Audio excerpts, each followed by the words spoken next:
One doubt that I got earlier was how the old pathway and the new pathway. We've been saying there's a, like in any of your sensory system, you have an older pathway and a newer pathway. Sorry, just give me a second. So older pathway, which is thought to be the crude pathway, and the new pathway. So what happens is, in the new pathway, we have only three main neurons. That is mainly your cones or rods, which are relaying to your bipolar cells and then relaying to your ganglion cells. So it is a faster pathway because every time there's a synapse, there's going to be some delay, synaptic delay. While in the older pathway, that mainly passes from the rods. It goes to your bipolar cells and then to your amacrine cells and then to your ganglion cells.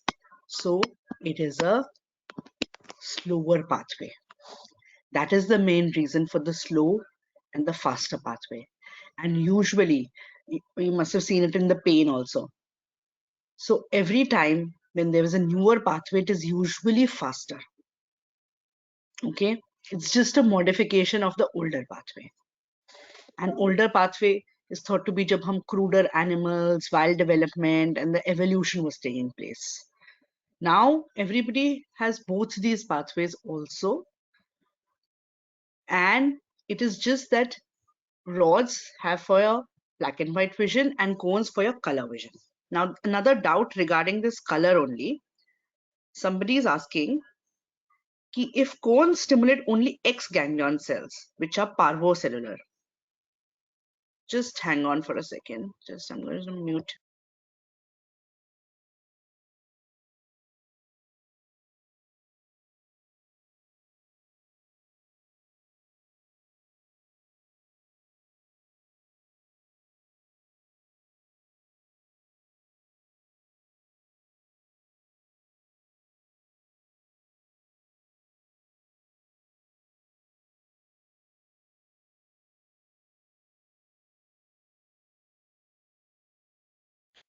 Okay, sorry for that. So now another doubt is if cones stimulate only X ganglion cells, which are parvocellular, how white color is conducted? Because it's through magnocellular. It's not like that. White is a color. Rods are transmitting only black and white vision. We do not mean it like a color. Like अब अगर जो blind लोग हैं, it is not that they see black, they see nothing. And white is a color transmitted by the cones. So how does it do it? When all three types of cones, that is the red, green and blue, they are stimulated together, it gives you the sensation of white. White is a combination of all the colors. Like जैसे आपने physics में पढ़ा होगा school में, white को light को जब हम prism से pass करते हैं तो we get the Vibgyor, violet, indigo, blue, green, yellow, orange, red. So white is a color, similarly like black, which is being passed by the cone pathway, the color pathway. Rod में मतलब हम कह रहे हैं कि it is black and white vision because there is no color. So that is via the rods. Okay. Okay, then two more doubts I've got. Okay. When the image of an object is fixed, it falls steadily on the same point on the retina and the object disappears from view. This is mainly because of the flicker that we have in our eyes. Continuous visualization of objects on the retinal images must be continuously and rapidly shifted from one receptor to another. So I was showing you towards the end of our lecture, we had about the movements, right? We had the fixation movements and then the quick jerky movements. So what was it showing? कि एक यहाँ पे अगर focus आया, फिर then it drifts, then it comes back, then it drifts, then comes back, drifts, comes back. So usually, now what is adaptation? Adaptation is a neural phenomena as well. You have seen it in so many sensory systems. touch gets adapted. What about smell? अभी smell आपका हो चुका है. You enter into a room and there's a smell there. Initially आपको अच्छे से वो smell आ रही है, but आहिस्ता आहिस्ता वो smell dissipate. मतलब you don't sense it so well as you sensed it when you entered the room. So there is adaptation which is at the level of the neurons. That is पहले जो image pass हुई, जो impulse pass हुई, वो बहुत fast थी. आस्ते आस्ते the impulse generation reduces due to adaptation. So अगर हम किसी point पे focus कर रहे हैं, to prevent this adaptation क्या हो रहा है कि हमारी eyes, I've told you whenever we focus on any point, the eyes मतलब converge in such a way that that point of focus will fall on your fovea. That is visual fixation. तो वो आपकी lock हो जाती है आई उस fixation point पे. उसके बाद वो इधर उधर ड्रिफ्ट करने लग जाती है. फिर दोबारा फिक्सिंग होती है. मैंने बताया था ना, लॉकिंग अनलॉकिंग, ये फिनोमेनास. सो मेन आइडिया इज कि अगर ये पॉइंट फिक्स्ड है, फिर थोड़ा सा इधर आ गया तो इमेज चेंज हो गई, फिर वापस आ गया, चेंज हो गई. So it will prevent adaptation and we can continuously see. ऐसा नहीं है कि जैसे हम कमरे में घुसे और स्मेल खत्म हो गई, ऐसा नहीं है. फिर seeing something we can continuously see this because of this small amount of flicker of eyes which keeps changing. जो image आपकी fall कर रही है वो it prevents adaptation of the neural phenomena. Okay. और again वहां पे बहुत सारे receptors हैं. Another thing that the student is asking is about diplopia and suppression scotoma. Okay. ये भी आपने पढ़ा है कि as I was telling you, these are two eyes. दोनों की image, थोड़ा सा eyes का जो position है वो अलग अलग है. So अगर ये मैं ऑब्जेक्ट देख रही हूँ, इसका अगर इमेज यहाँ फॉल कर रहा है तो इसका इधर करेगा, थोड़ा सा डिफरेंस जगह पे करेगा, रेटिना पे. But and this image is passed on to the brain by a parallel circuit. मतलब दोनों आईज का इमेज फ्यूज नहीं होता है. This fusion takes place at the cortical level. मतलब ब्रेन को हमने वो स्ट्राइप्स करी थी ना, ओकुलर डोमिनेंस स्ट्राइप्स की लेयर 4 में, right eye left eye, right eye left eye, right eye left eye. So the image is fused at the level of the brain. अब अगर ब्रेन कहता है इस आई को तो ठीक दिख रहा है और ये थोड़ा अलग पॉइंट पे दिख रहा है, और ब्रेन इन दोनों को कॉरेस्पॉन्डिंग पॉइंट्स पे नहीं है, तो इन ब्रेन इन दोनों को फ्यूज नहीं कर पाएगा इमेज को. तो क्या होएगा, हमें एक की जगह दो चीजें दिखेंगी, and that is called as diplopia और डबल विजन. अब क्या होता है, अगर अडल्ट्स में किसी दवाई की वजह से या कुछ हो रहा है डिप्लोपिया, तो हमें दिख के फिर ठीक हो, मतलब we try to correct the underlying cause. अब अगर 6 इयर्स के कम के बच्चों में ये कंटिन्यूअस डिप्लोपिया होता जाएगा, ब्रेन को लगेगा अरे ये इमेज गलत फॉल कर रही है, ये ठीक है. तो ब्रेन क्या करता है, because of its plasticity, it tries to suppress. वो क्या करेगा कि अच्छा ये एक आंख तो यहाँ पे फॉल कर रही है, एक जगह गलत कर रही है, तो इस आई को सप्रेस करने लग जाएगा at the level of the cortex. उसका कोई लीजन नहीं है. The patient or the subject has no lesion or no defect in the pathway, but the brain is getting two images which are not falling on corresponding points. It cannot make it into a one image. So क्या करता है, brain को लगता है जिस आई की image गलत fall कर रही है उसे सप्रेस कर देता है. एंड आहिस्ता आहिस्ता अगर कंटिन्यूस सप्रेशन होती रही सालों के लिए, तो इस सब्जेक्ट की इस आई का विजन ही लॉस हो जाएगा, which is called as suppression scotoma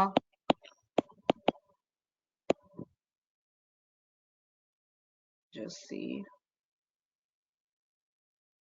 और ये अडल्ट्स में क्यों नहीं होता, क्योंकि अडल्ट्स में ऑलरेडी ब्रेन को पता है कि हाँ ये आई भी ठीक काम करती थी. यहाँ पे तो क्या हो रहा है, ये बच्चों में होता है फिनोमेना. इसीलिए कहते हैं early correction of squint is very important. Squint या स्ट्रैबिस्मस में कॉरेस्पॉन्डिंग पॉइंट्स पे इमेज नहीं फॉल कर रही. अगर हम उसे नहीं करेक्ट करेंगे तो brain trying to suppress this double image, brain is going to try कि अच्छा एक image ही, क्योंकि brain की innate sense है, so it suppresses the image, and because of chronic suppression of this image, it leads to scotoma and loss of vision of that one eye, which may be permanent. And adults में ऐसा usually नहीं होता. So these were the 3-4 doubts which I got.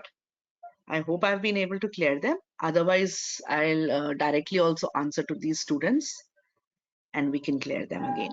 Okay. From now, we have finished with the eye part and we are going to be starting with the ear today. So, ear is a sensory organ with dual functions. We're going to do both the things, hearing and balance or equilibrium. So, abhi initial में anatomy कराऊंगी आज, and आज हम लोग hearing वाला part cover करेंगे.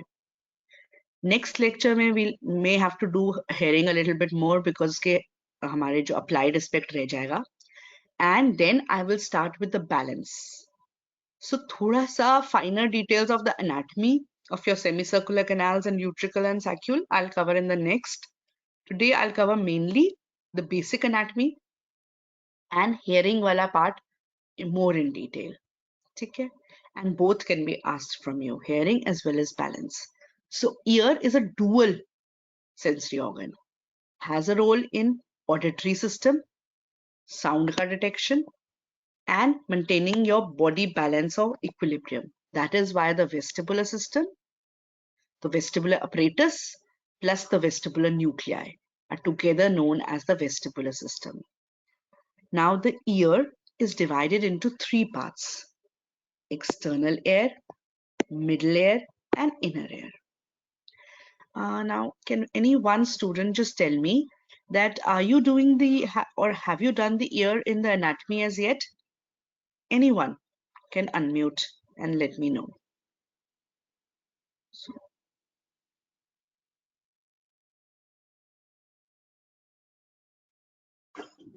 excuse me. Yes. Just introduce yourself and just let me know ki, are you doing or have you done it already or you haven't done it? Good morning. Who is this? Ma'am, I'm Gauri. Ma'am, Gauri, we yes, haven't go ahead. done year yet. It's just in further, like the upcoming lectures is there. Upcoming is there because you've already done na in. Yes, ma'am. Okay, thank you, Gauri. So it doesn't matter. We'll start here and most probably in a day or two you'll be doing it in your anatomy also.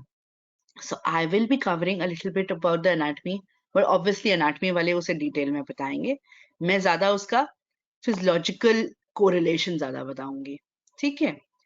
But don't worry, I will be talking about the anatomy. So external ear, middle ear, and inner ear. Now all the 3 regions are involved in hearing. So external, middle, and inner, all involved in hearing, but only the inner ear, and specifically the semicircular canals, utricle, and saccule, are involved in balance. ठीक है? So अभी हम hearing पे ज़्यादा concentrate करके थोड़ा सा discuss कर रहे हैं. This is the ear का structure which you'll be knowing.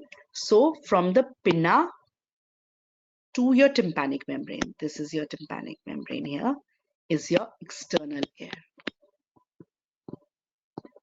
Then from your tympanic membrane to your oval window, this all region, including your tympanic membrane, the 3 bones, malleus, incus, and stapes, the eustachian tube, and यहाँ पे 2 muscles भी होते हैं. This is your middle ear, right? And this blue portion, so the green is your middle ear, including this, and this blue part is your inner ear. So external ear, middle ear, and inner ear. Inner ear में क्या है? एक snail, जैसे snail का ऐसे coiled वो होता है शेल, तो एक snail shaped cochlea, 3 semicircular canals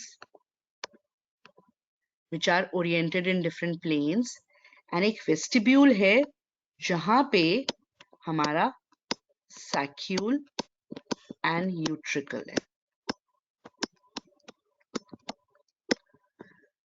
They are for linear acceleration. ठीक है? Saccule is for your linear acceleration in your vertical direction and utricle is for the horizontal direction. So क्या है? ये जो 3 semicircular canals saccule and utricle हैं, ये आपका vestibular system का पार्ट है. एंड जो कोक्लिया के अंदर हमारा एक स्पेसिफिकली एक ऑर्गन है known as the organ of Corti, जो हमारा बेसिलर मेम्ब्रेन पे है, जो भी हम डिटेल में करेंगे. इनका स्ट्रक्चर इन सब का स्ट्रक्चर मैं डिटेल में अगले लेक्चर में बताऊंगी. अभी मैं बहुत बेसिक बता रही हूँ. ठीक है? कोक्लिया का स्ट्रक्चर अभी हम डिटेल में करेंगे, जिसके ऊपर एक ऑर्गन है, organ of कॉटे. And one main thing is जो हमारा ये रिसेप्टर है, ये किस टाइप का रिसेप्टर है? I would like somebody to tell me. Okay, Vikas Meena, please unmute yourself. And Vinita Tiwari. Unmute yourself, please. Vikas or Vinita.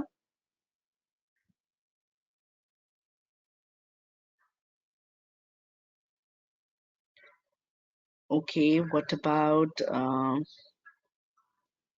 Yashvardhan Vats?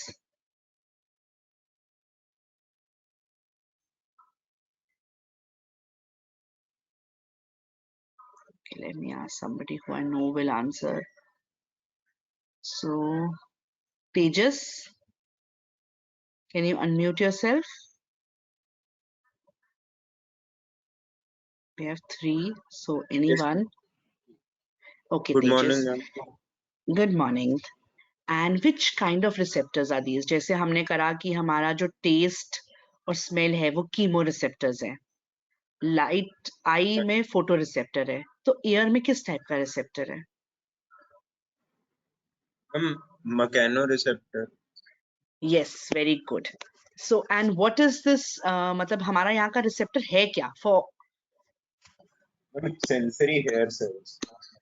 Very good. So mechano receptor है, मतलब it will detect a change, कुछ mechanical change, कोई movement होगी.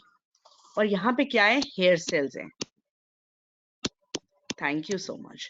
और ये hair cells है, हमारे पास 6 groups of hair cells हैं. एक हमारा कॉक्लिया पे, ऑर्गन ऑफ कॉटे पे, एक सैक्यूल, एक utricle and 3 semicircular canals. So 6 groups of hair cells हैं. अभी मैं जो डिटेल में हेयर सेल्स का स्ट्रक्चर और उसका ट्रांसडक्शन बताऊंगी, वो सेम ही सेमीसर्कुलर कैनाल्स पे फॉलो होएगा. इट्स जस्ट कि उनका वे ऑफ स्टिमुलेशन थोड़ा सा डिफरेंट होएगा from the cochlea. So they are mechanoreceptors which I want to emphasise. हर आपने सेंसरी सिस्टम में अलग अलग टाइप के रिसेप्टर्स करे हैं. तो ये मैकेनिको रिसेप्टर है विच रिस्पॉन्ड्स टू एनी मूवमेंट. तो अब मूवमेंट होगी जो हम सेंस करेंगे. सो एक group of cells organ of Corti पे, एक सैक्यूल पे, एक यूट्रिकल पे और 3 सेमीसर्कुलर कैनाल्स पे. 3 + 3 is 6. ठीक है? Now let's go ahead to the structure. External layer, middle layer, inner layer. अब मैं साथ साथ में एनाटॉमी बता रही हूँ और साथ ही में मैं उसका फंक्शन भी बताती रहूंगी. I am not gonna do it अलग अलग. So let's do the external layer first. So external ear में mainly it is made up of this pinna, the meatus and the canal. ठीक है? सो till the tympanic membrane is your external air. सो एक इसका major काम क्या है कि ये साउंड वेव को इकट्ठा करता है और उसे फनल करके, मतलब एक पतले से एरिया से अंदर भेज रहा है.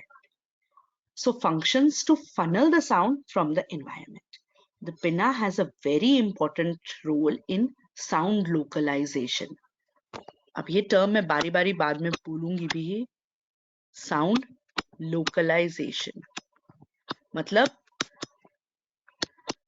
और स्पेसिफिकली कि साउंड आगे से आ रही है या पीछे से आ रही है. क्यों? क्योंकि पिन्ना का एक शेप है जो आगे की तरफ, सो अगर आगे से साउंड आ रही है तो अलग वे से हमारे एयर्स पे फॉल करती है, पीछे से आ रही है तो उसकी एको थोड़ा चेंज हो जाता है. सो पिन्ना का एक फंक्शन है to localize whether the sound is coming from front or back, अगर वो मीडियम उसमें ही हो. राइट लेफ्ट का थोड़ा सा अलग हमारा प्रोसेसिंग है. External auditory meatus and canal का है, इसके बड़े सारे फंक्शंस हैं, विल जस्ट डिस्कस. इसमें हमारे वैक्स ग्लैंड्स भी होते हैं, सेरोमिनस ग्लैंड्स, जो सिक्रीट करते हैं ear wax. And then it ends in the tympanic membrane which separates your external air from the middle air. So pinna जो हमारा कान का पार्ट जो विजिबल है, जो हम देखते हैं और जो हम कहते हैं ये कान है, attached to the side of the head by skin, mainly made up of cartilage. ठीक है, तो कार्टिलेज से बना हुआ है ये ज्यादा, इसमें बोन नहीं है. Helps localize the sound source, as I told you, specifically whether the sound is coming from front or from the back, and directs the waves into the air. अब जब वो पास कर रही है एयर में तो थोड़ा सा टाइम है, एंड जैसे हम ब्रीथ करते हैं तो हवा जो भी है उस बिकम्स रूम टेम्परेचर, वैसे ही it allows the air to warm or cool down before reaching the tympanic membrane. So come to your body temperature. External auditory meters with the canal. Pinna से tympanic membrane तक 26 millimeters in length, 7 millimeters in diameter. Size and shape थोड़ी very करती है, किसी का थोड़ा कान लंबा लगता है, किसी का छोटा, किसी का, so that's okay. Protects the air drum. क्या है कि अब हमें कुछ भी है वो अंदर तक जाएगी साउंड, या कोई ट्रॉमा भी है, it will protect it. There is a canal before it. एक very important function of these both these things is, क्योंकि अब एक बड़े एरिया से साउंड पतले कैनाल में जा रही है. अगर अब हम किसी एक केव में या कोई अंडरग्राउंड एरिया से निकल रहे हो तो उसमें क्या होता है, हमारी साउंड थोड़ी ऊंची लगती है हमें. So it provides about 10 decibels of gain. मतलब ये एम्पलीफाई कर देता है साउंड को 10 डेसिबल्स का, mainly between the 1000 to 3000 hertz range. फिर इस जो एक्सटर्नल एयर ऑडिटरी मेटर्स है, इसका जो स्किन है, it contains hair, sebaceous glands, ceruminous glands, which secrete the cerumen or the air wax. अब wax का भी protective function है. एक तो it repels water.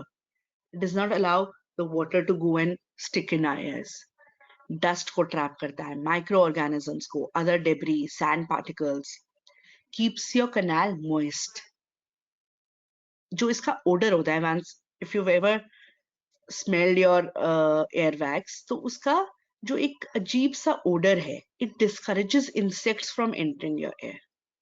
नहीं तो हमारे कान में कुछ ना कुछ होता है. एंड ऑफ कोर्स सिक्रीशंस जो हैं उनमें antibiotic, antiviral and anti fungal properties है. It keeps the ear clean. But excess of wax और impacted wax can lead to a defect in the sound transmission, जो एक कंडक्टिव डेफनेस का cause भी होता है. ठीक है, so normally the wax has very beneficial and protective functions, moisturizes, disinfects, repels water, insects, dust, everything. And इन तीनों parts का एक्सटर्नल एयर में जो पिना है, external auditory meatus with the canal, इनका मेन फंक्शन एक ये है, एक तो लोकलाइजेशन और एक एम्प्लीफिकेशन ऑफ साउंड. कहीं बुक्स में 1000 to 4000 हर्ट्ज की जो रेंज की साउंड होती है, it gets amplified by 10 to 15 decibel. और यही हमारी मैक्सिमम सेंसिटिविटी है साउंड की. तो we can hear sound from 20 to 20,000 hertz and decibel also from 0 to about 140 decibels. So outer air के functions, एक तो protection, protects the delicate inner air structures and middle air. Wax के अपने अलग functions हैं. Amplifies the high frequency sounds by about 10 to 15 decibel. Then helps in localizing the sound source. एक cue तो दे ही रहा है कि आवाज यहाँ से आ रही है, आगे से आ रही है, पीछे से आ रही है. Specifically, when the sound is coming from in front of the listener and behind the listener. This is specifically from pinna. Right left में और functions भी हैं, but specifically if the sound is coming from front or behind is from the pinna. Because of the shape and the direction of the pinna. तो जो sound wave है उसका थोड़ा सा change आती है, उसकी intensity, उसकी finer details change आती हैं और वो brain हमारा access करके समझ लेता है कि sound आगे से आ रही है या पीछे से आ रही है. Then coming to your middle layer, which starts from your tympanic membrane. Tympanic membrane is basically a partition between the outer and the middle layer. So barrier है obviously अंदर की चीजों को protect करता है. 1 centimeter in diameter, very thin, pearl gray and translucent. White चमकती सी दिखती है हमें. Okay, just give me 1 minute. There's some students which are having a problem.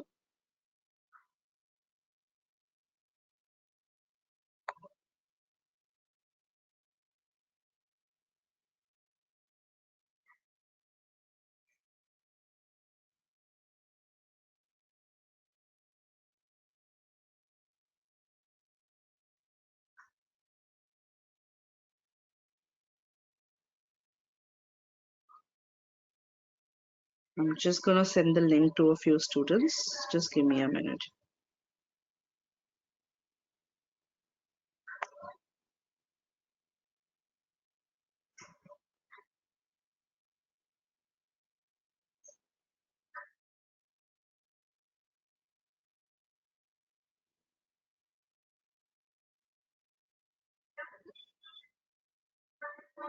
Okay. So, जब भी हम टिम्पैनिक मेम्ब्रेन को, जब भी आप किसी ईएनटी सर्जन के पास जाओगे और वो ऑटोस्कोप से या पहले उसके पास हेड मिरर और लाइट फोकस करके आपके कान में देखता है, so basically what they can see is this tympanic membrane and they see कि वो इंटैक्ट है कि नहीं, पर्ल ग्रे या ट्रांसलूसेंट है कि नहीं, कोई रेडिश तो नहीं है, बल्जिंग तो नहीं है. And usually what you see is a cone of light. एक ऐसी लाइट चमकती है once you see the ear drum. So उसका साइज, स्ट्रक्चर, उसमें कोई होल तो नहीं है, चमक रही है कि नहीं, and it's usually translucent. If it is not, then there is some infection. And this tympanic membrane has 3 layers. Outer layer, जो continuous है skin से, fibrous middle layer and an inner mucosal layer. And since ये malleus के से ऐसे detect करती है, तो cone जैसा इसका एक appearance दिखती है हमें. And this is what the ENT surgeon is usually seeing. अब इसके बहुत important functions हैं. Tympanic membrane है जो sound wave को की वजह से वाइब्रेट करती है, तो ये मैकेनिकल मूवमेंट कराता है जिससे फर्दर मूवमेंट ट्रांसफर होता है to the inner ear, passing through the middle ear to the inner ear. ठीक है. So it is the one which is vibrating. Vibration बहुत फाइन होती है, 1 billionth of a centimeter, but that is also transmitted inside. So it has 3 main things. It is a pressure receiver. So it receives the sound waves and vibrates in response to it. Then a very important thing is it critically dampens. मतलब जैसे ही sound wave बंद होती है, it stops immediately. अगर ये vibrate करती रहती तो there would be an echo in our ears. But as मतलब तो ये एक पतली सी membrane है, जैसे ही wave आएगी तो it will vibrate. Very fine vibrations which are transmitted to the middle ear and then on to your inner ear. Resonate कर रही है और जैसे ही वाइब्रेट साउंड वेव बंद, इमीडिएटली क्रिटिकली डैम्पन्स, मतलब immediately without even any delay it will stop vibrating. So there is no echo. So that is very important for the tympanic membrane. It is a pressure receiver. These terms have to be मतलब अगर question आ रहा है तो आपको लिखना पड़ेगा। Pressure receiver, resonator and critically dampens. These three words are important. This is how, देखो जैसे मैंने बताया था ना, एक translucent सा shiny pearl gray structure with a एक cone of light, ऐसे एक लाइट सी चमकती है जो हम देखते हैं, और एक ये कोन जैसा है, क्योंकि ये आपका हैंडल ऑफ मेलियस है, ये जो आपको दिख रहा है थोड़ा सा, और इधर से ऐसे कोन की तरह कनेक्टेड है। So healthy, translucent, silvery. अगर ऐसा पिंकिश रेड बल्जिंग लगेगा तो it shows an infection. And then you can also see a perforation, जिसे बड़ा कॉमन लैंग्वेज में है, अरे कान का पर्दा फट गया, so this is called as कान का पर्दा, tympanic membrane. Then coming on to the middle ear. Now, exam point of view, functions of middle ear and specifically impedance matching is a important short note. ठीक है? Functions of middle ear is an important exam question. So, middle ear कहाँ से कहाँ तक है? यहाँ से यहाँ तक. Tympanic membrane हो गई. Then we have the malleus, 3 bones, which are the ossicles. ये हमारी body की सबसे छोटी bones है. Mainly a stapes. So, malleus, ये malleus है. फिर incus, and then stapes. So, malleus, incus and stapes. इनका जो नाम है वो इनकी शेप से दिया गया है, ठीक है? I'm just going to tell you a basic, then we do the written things. So that is, I've just written them so as not to miss कोई points जो आपको मेरे को बताने हैं. So malleus is a hammer shaped, हथौड़े जैसा इसका शेप है, इसलिए इसे हैमर भी कहते हैं. Incus is thought to be anvil. Anvil क्या है? अब जो हमारा ये ब्लैकस्मिथ है वो किस पे रख के हथौड़ा मार रहा है? Normally there is a iron का एक फ्लैट स्ट्रक्चर जिसके ऊपर वो चीज रख के हिट करता है, that is called as anvil. So इसकी इनकस की शेप एनविल जैसी है. Now stapes is also called as the stirrup. Stirrup क्या है? अगर आपने कभी किसी को हॉर्स राइडिंग करते देखा है तो जो सैडल से जहां पे एक चीज लटकती है जिसमें हम अपना पैर डालते हैं, ठीक है? So you can see it like this. जिस जगह में हम अपना पैर डाल के फिट करते हैं, that is called as the stirrup, and that is the shape of the stapes. और जो ये फुट प्लेट ऑफ स्टेपीज है, ये एक एडुलर लिगामेंट से कनेक्टेड है. एक लिगामेंट है यहाँ पे जिसने इसको बाइंड करके रखा है to your oval window. Where is your point of connection, जहां से हम इनर एयर पे. सो अब क्या है, ये तीनों बोन्स ऐसे जुड़ी हुई है, मैलियस, इनकस, स्टेपीज. जो हेड ऑफ मैलियस है वो बॉडी ऑफ इनकस से, long process of incus is connected to the stapes, and then the foot plate of stapes is attached to your oval window by an annular ligament. जब ये tympanic membrane में हिलेगी तो ये तीनों bones हिलती हैं, malleus, incus and stapes, and ये ऐसे जुड़ी हुई हैं कि थोड़ा सा लीवर लाइक एक्शन है. मतलब अगर इस साइड पे कोई मूवमेंट है तो ये वो 1.3 टाइम्स एम्पलीफाई हो जाती है इस साइड पे. यहाँ की मूवमेंट तो बहुत फाइन है. So lever like action of your 3 bones which amplifies the movement by 1.3 times. अभी I'm going to be telling about these in detail. यहाँ पे 2 muscles भी हैं, tensor tympani and stapedius. We'll do that. सबके अलग अलग functions हैं जो functions of middle ear में भी आते हैं. And then finally we have this eustachian tube or the nasopharyngeal tube which connects the middle ear to the nasopharynx. इसका एक more important बात क्या है कि देखो यहाँ पे it is connected to the external air, to the environment. तो यहाँ पे एक air का pressure है, and eustachian tube क्या है? Normally ये collapsed रहती है. जब भी हम swallow या chew करते हैं तो ये खुलती है. So what it does is it maintain यहाँ भी connected to the external environment through the nasopharynx. So यहाँ का pressure और यहाँ का pressure अगर equalize रहेगा तो ये tympanic membrane आराम से vibrate कर सकती है. But किसी वजह से अगर किसी जगह का प्रेशर कम हो जाएगा तो ये बल्ज होने लग जाएगी टिम्पैनिक मेम्ब्रेन. यहाँ का प्रेशर कम होएगा तो अंदर की तरफ बल्ज, यहाँ का प्रेशर कम होएगा तो बाहर की तरफ बल्जिंग. सो जब भी टिम्पैनिक मेम्ब्रेन बल्ज करने लगेगी it will not be able to vibrate properly. ठीक है. So let's do the middle ear. Middle ear में हमारी 3 बोन्स है, मैलियस, इनकस, स्टेपीज. 2 मसल्स हैं, stapedius and tensor tympani. Eustachian tube है और टिम्पैनिक मेम्ब्रेन के भी फंक्शंस. Tympanic membrane I've already told you. So पहले यूस्टेशियन ट्यूब, ये क्या कर रहा है? It connects the air to the throat or the nasopharynx via the eustachian tube. 1 millimeter wide, 35 millimeter long. बच्चों में थोड़ी सी स्ट्रेट एंड वो होती है और आस्ते आस्ते इट ग्रोज आउट, लेंदन हो जाती है, छोटी होती है पहले बच्चों में. मेन फंक्शन है कि दोनों साइड का एयर प्रेशर इक्वलाइज रखेगा. नॉर्मली ये यूस्टेशियन ट्यूब क्लोज्ड रहती है.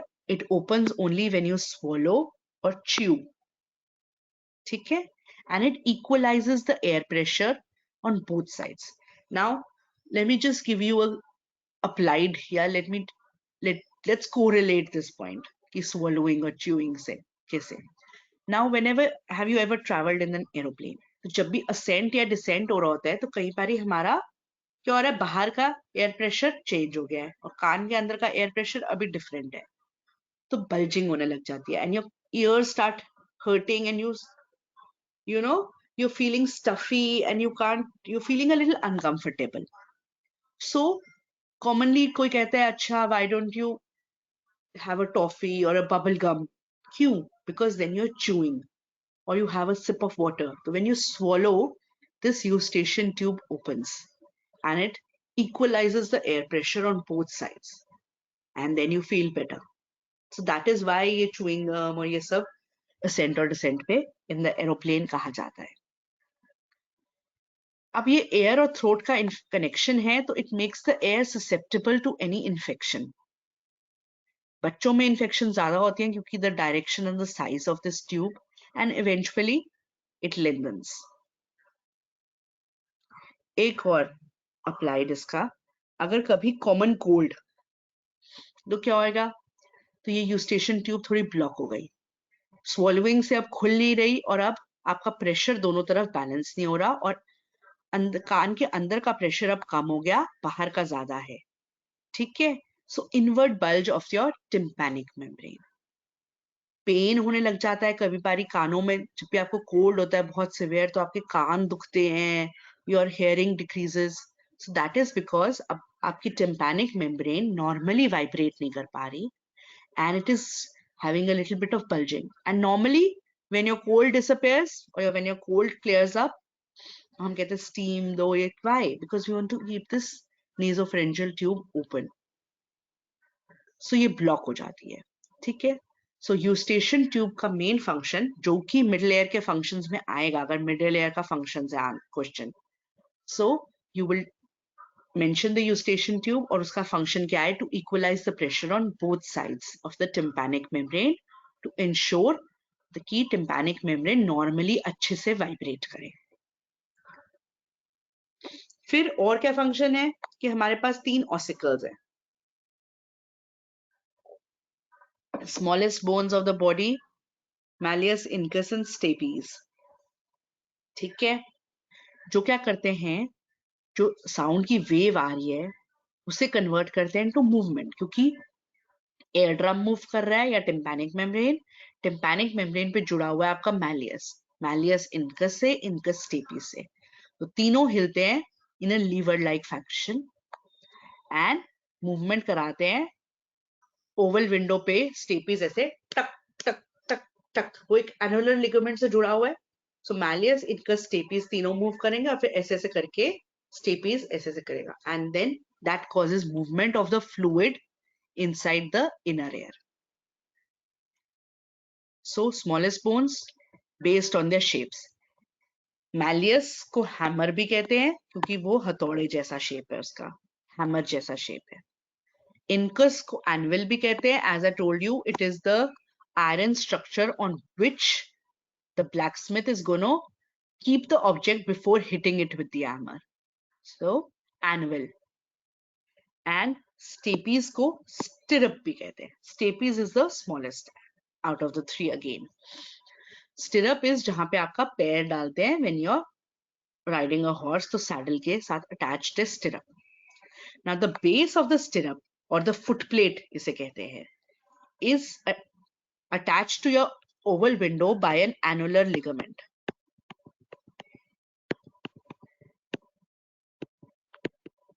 अगर ये ओवल विंडो है और ये आपका फुट प्लेट है स्टेपीज का, जैसे पतला सा लिगामेंट है जो साइड से अटैच्ड है. सो इसे आपने वो देखे होंगे बड़े सारे टॉयज, तो ये हिलता है और ये इसी के ऊपर ऐसे से it will keep moving on this टक टक टक on this Oval window and it is held in place by joints, muscles, ligaments. And these ossicles have an important role in transmission of sound as well as amplification of sound. So let's take about that. तीसरी चीज यहाँ पे और क्या है, दो muscles हैं. Tensor टिम्पनाई muscle क्या करते हैं, ये मैलियस से कनेक्टेड है और ये साइड की वॉल से कनेक्टेड है. स्टिपिडियस मसल स्टेपीज से वॉल पे कनेक्टेड है. So tensor tympani is attached to malleus, innervated by the fifth or the trigeminal nerve. Stapedius attached to stapes, innervated by the seventh or the facial nerve. तो क्या होता है, जब भी कोई लाउड साउंड आती है तो ये दो मसल्स क्या करते हैं, ये कॉन्ट्रैक्ट करते हैं. अभी मैं इन डिटेल भी बताऊंगी, अभी मैं थोड़ा सा बता रही हूँ. ये कॉन्ट्रैक्ट करते हैं तो क्या करता है, इसको पीछे की तरफ खींच लेता है, इसको इधर. तो ये जो ट्रांसमिशन ऑफ साउंड है, मतलब ये जो आपकी ऑसिकुलर चेन को थोड़ा स्टिफ कर देता है, दोनों खींच लेते हैं अपनी अपनी तरफ इन बोन्स को. जब भी कोई लाउड साउंड आएगी तो ये कॉन्ट्रैक्ट करेंगे दोनों muscles and they pull the bones towards themselves and reduce the transmission of sound. Transmission कम करते हैं साउंड की. So whenever an ear is exposed to, तो इसका स्टिमुलाई क्या है, लाउड साउंड. रिस्पॉन्स क्या है, contractions of these muscles reduce the transmission of sound. So it is a protective reflex. So it is protecting the ears from any loud sound. And it is also known as the acoustic reflex, acoustic reflex, or the tympanic reflex.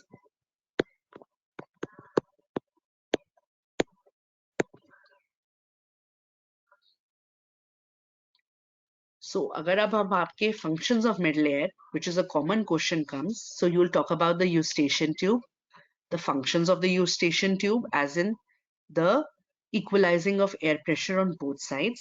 Then tympanic membrane के तो अलग से functions आपने बता दिए, pressure receiver, resonator and critically dampens.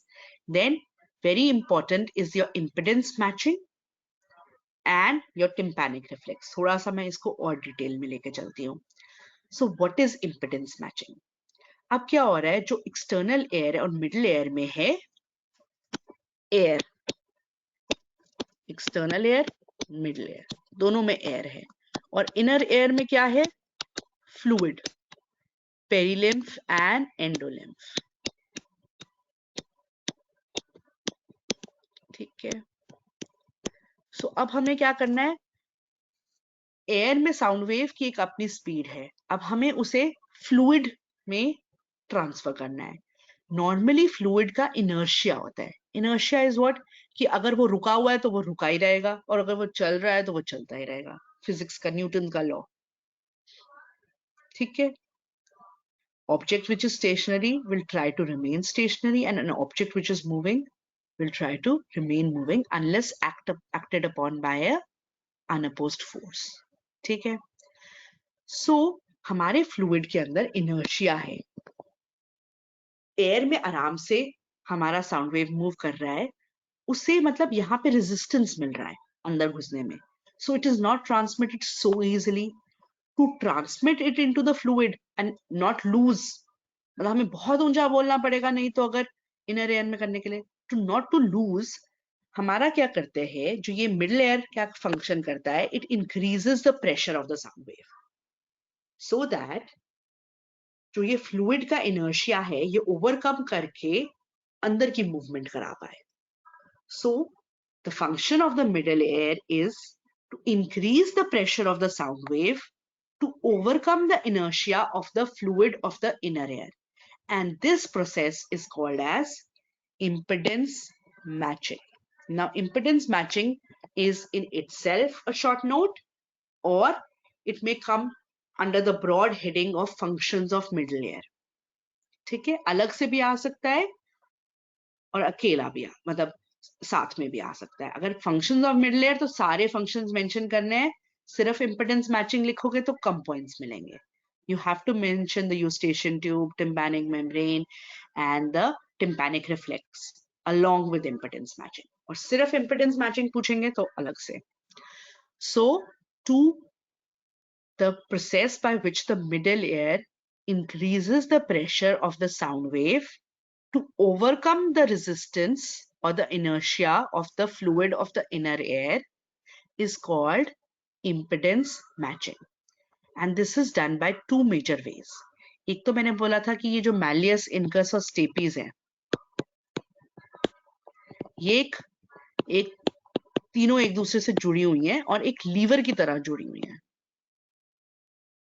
ठीक है, और यहाँ पे जो मूवमेंट होती है वो 1.3 टाइम्स एम्पलीफाई हो जाती है at the end of the stapes. So lever action, lever obviously आपने फिजिक्स में पढ़ा हुआ है। ये मैं एक सिंपल लीवर बना रही हूँ, अगर ये उसका फलक्रम है, डिपेंडिंग ऑन द फलक्रम, तो a small force is increased on the other and. वैसे ही लीवर की तरह ये एक्ट करते हैं एंड इस एंड पे जो मूवमेंट हो रही है it is increased 1.3 times on the other and. फिर क्या है, अब हमारा जो टिम्पैनिक मेम्ब्रेन है, यहाँ पे मैलियस अटैच्ड है टिम्पैनिक मेम्ब्रेन का, जिसका साइज बड़ा है, which is about 55 millimetre square area. And जो स्टेपीज है वो कहाँ रुका हुआ है, वो ओवल विंडो पे है। ओवल विंडो छोटी सी है, 3.5 मिलीमीटर स्क्वायर। अब एक बड़ी जगह से छोटी जगह पे मूवमेंट आ रही है, सो ये भी मैग्नीफाई करती है। जो सरफेस एरिया टिम्पैनिक मेम्ब्रेन का 55 मिलीमीटर स्क्वायर है, जब वो हिलेगी और वही मूवमेंट एक छोटे एरिया पे होगी, तो वहां पे 3 मिलीमीटर सरफेस के एरिया पे वही मूवमेंट होनी है, तो वो एम्पलीफाई हो जाती है by a factor of 17 times. 17 into 1.3 is called as about 22 times. So total magnification of the sound wave by the middle air is 22 times, and this is done to overcome this inertia of the fluid of the inner air. That is why it is required and it is very important. ठीक है, any doubt here? And just थोड़ा सा और points इसी के ऊपर. So movement of the eardrum is converted into movement of the stapes. और जब ये ट्रांसफर कर रही है तो इनहैंस कर रही है, क्योंकि एरिया एयरड्रम का 17 टाइम्स लार्जर है ओवल विंडो का, तो वहां पे force per unit area is increased over the oval window by 17 times. Force per unit area, वहां पे यूनिट एरिया 55 मिलीमीटर स्क्वायर है और यहाँ पे 3.5 मिलीमीटर स्क्वायर है। और ऑसिकल्स लीवर एक्शन जो फर्दर एम्पलीफाई करेंगे 1.3 टाइम्स, तो 17 into 1.3। ये जब भी क्वेश्चन आप करोगे तो आपको ये लिख के और कौन कितना एम्पलीफाई करना है ये आपको बताना पड़ेगा। सो 22 टाइम्स का एम्पलीफिकेशन है to compensate for that inertia of the fluid filled inner air.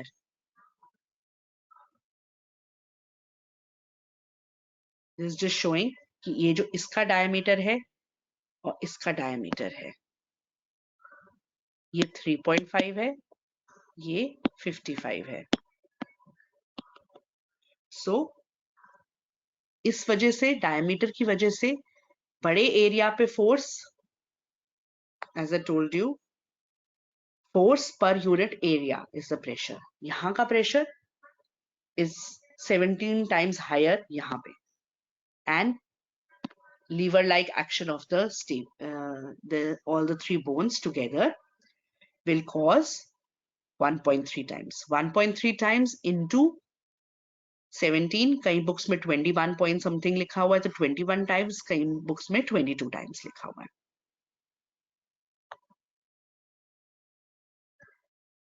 This is again showing the same thing. Small displacement over large area is converted into large displacement over small area.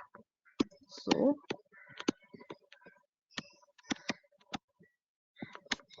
ठीक है, और ये lever action. Any doubt in this?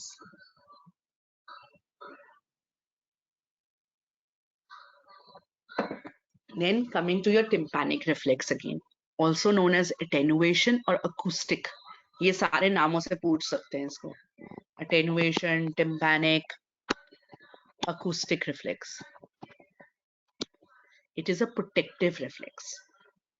जब भी कोई loud sound होगी, very loud sound, तो उसका stimulus है loud sound. One important thing which I want to emphasize here is कि latency है. तो जब भी loud sound आएगी तो contraction होएगी, stapedius और tensor tympan आएगी. But इसको थोड़ा time लगता है activate होने में. इसकी एक latency है. Latency is from the point of stimulus to the point of response, which is about 40 to 80 milliseconds. So I'm going to ask now कि क्या हो सकता है इसका क्या disadvantage हो सकता है इस latency का. तो जब भी contraction होएगी stapedius and tensor tympan आएगी, the ossicular chain वो malleus को खींचेगा, ये stapedius को खींचेगा, and it becomes rigid and it reduces the transmission by about 30 to 40 decibels. कम कर देता है transmission. Protects the cochlea from loud sounds. अभी masking करेंगे थोड़ी देर में. Masking is जब एक sound present होती है तो दूसरी sound का threshold बढ़ जाता है. अब अगर आप क्लास में ही चलो, अगर लेक्चर हॉल में बैठे तो सब लोग पीछे थोड़ी बैकग्राउंड नॉइज होती, सो थ्रेशोल्ड बढ़ाना पड़ेगा मुझे अपनी आवाज का to be able to get it in.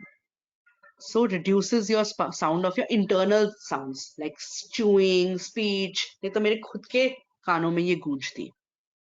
Now I want somebody to tell me what could be the shortcoming of this reflex. Shubham Kasera.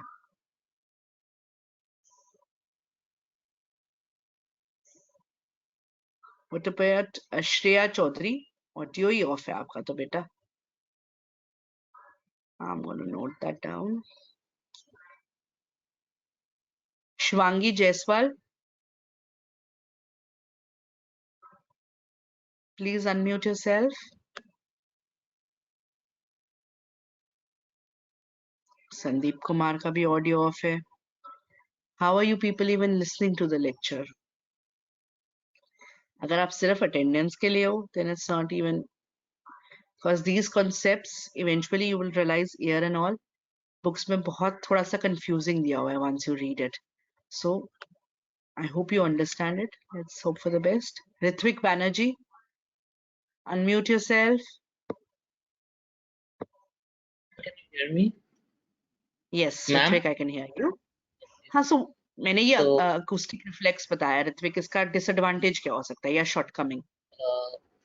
So it might be that because you're blocking out the unwanted sounds, you are also, because you're raising the threshold for all sounds, you would also not be able to hear the important sounds. Like if there is if people are talking in the class and you are blocking out their speeches, you might also have more trouble listening to the teacher.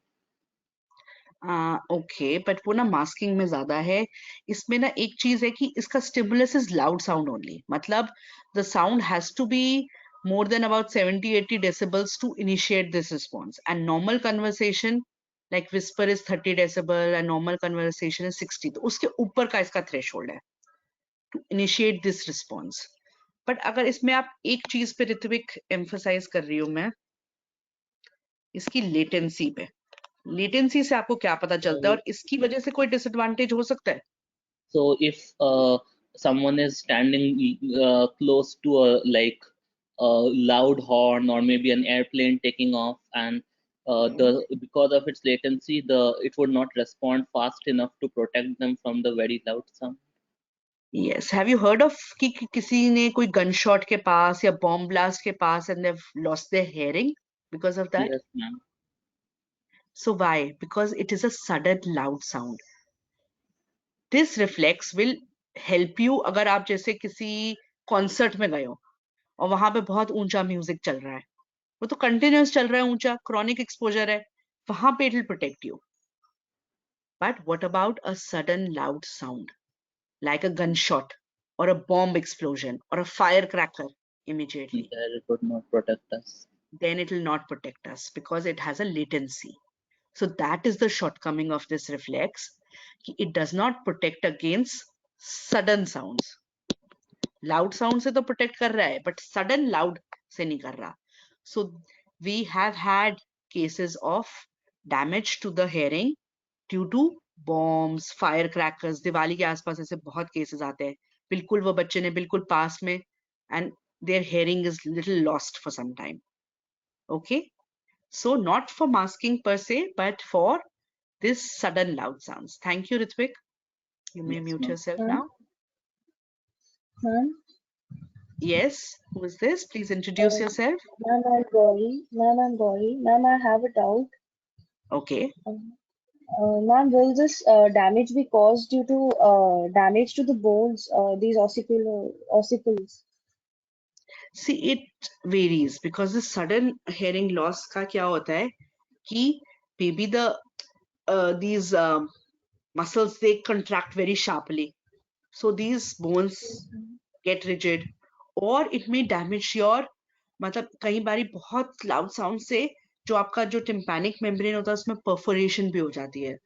So any way in which the conduction is damaged, usually इसमें conductive type of deafness होती है, which we'll be doing in detail when we do towards the end, जब हम applied aspect करेंगे.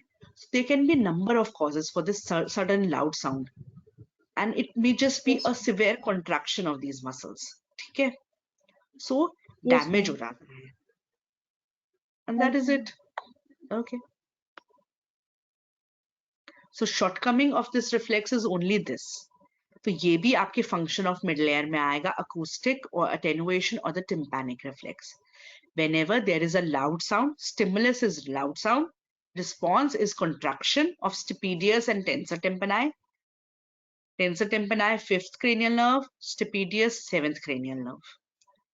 So, and उनके damage से भी हो जाता है कई बारी. So they becomes rigid and attenuates the sound. तो ये सिर्फ loud sound पे है. हल्की sounds पे, normal conversation की sound पे ये reflex activate नहीं होता. Only when the sound is about 70 to 80 decibels. Then only it protects your ears from damage, but cannot protect against sudden loud sounds. और हर किसी में ऐसा नहीं है कि आपने sudden loud sound सुनी कि सबका damage हो जाएगा. There's certain people, because of excessive response, excessive contraction, it can get damaged, but not in all.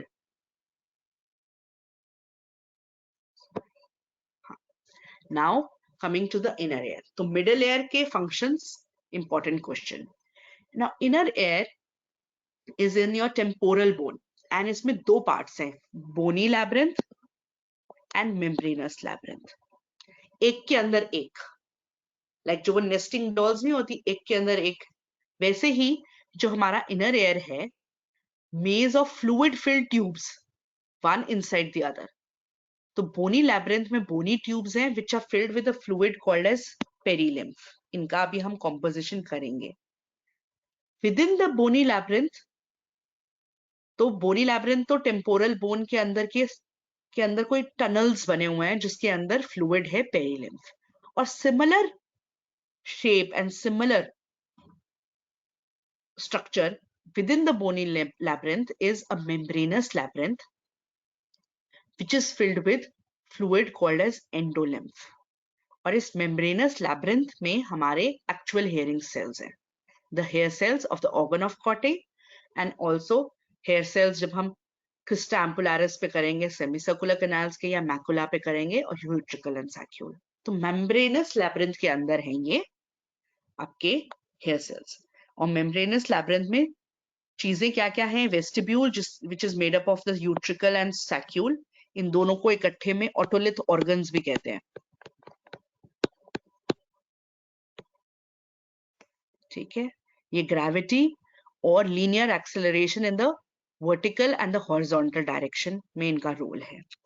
Semicircular canals ये हैं हमारे रोटेशन के लिए, रोटेशनल एक्सेलरेशन बताते हैं, और 3 semicircular canals हैं. Cochlear duct भी है, and finally we have the organ of Corte, which is for hearing.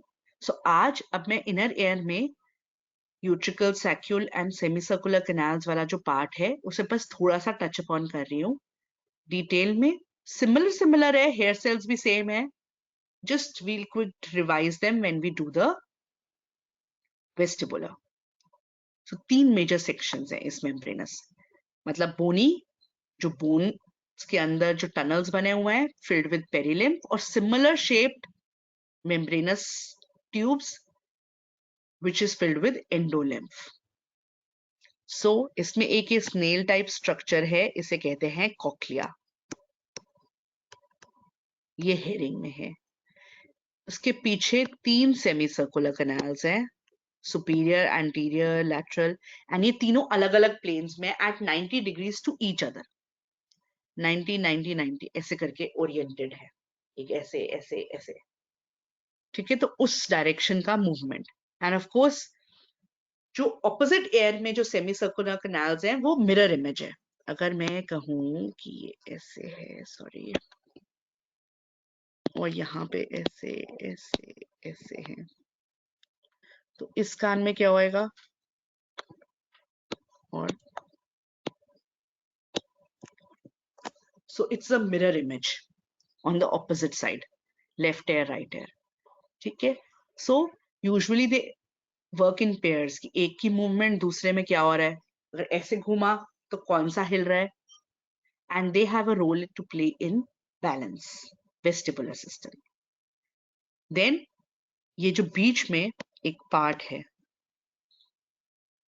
ये सारा is your vestibule, which contains your otolith organs, that is the utricle and the saccule.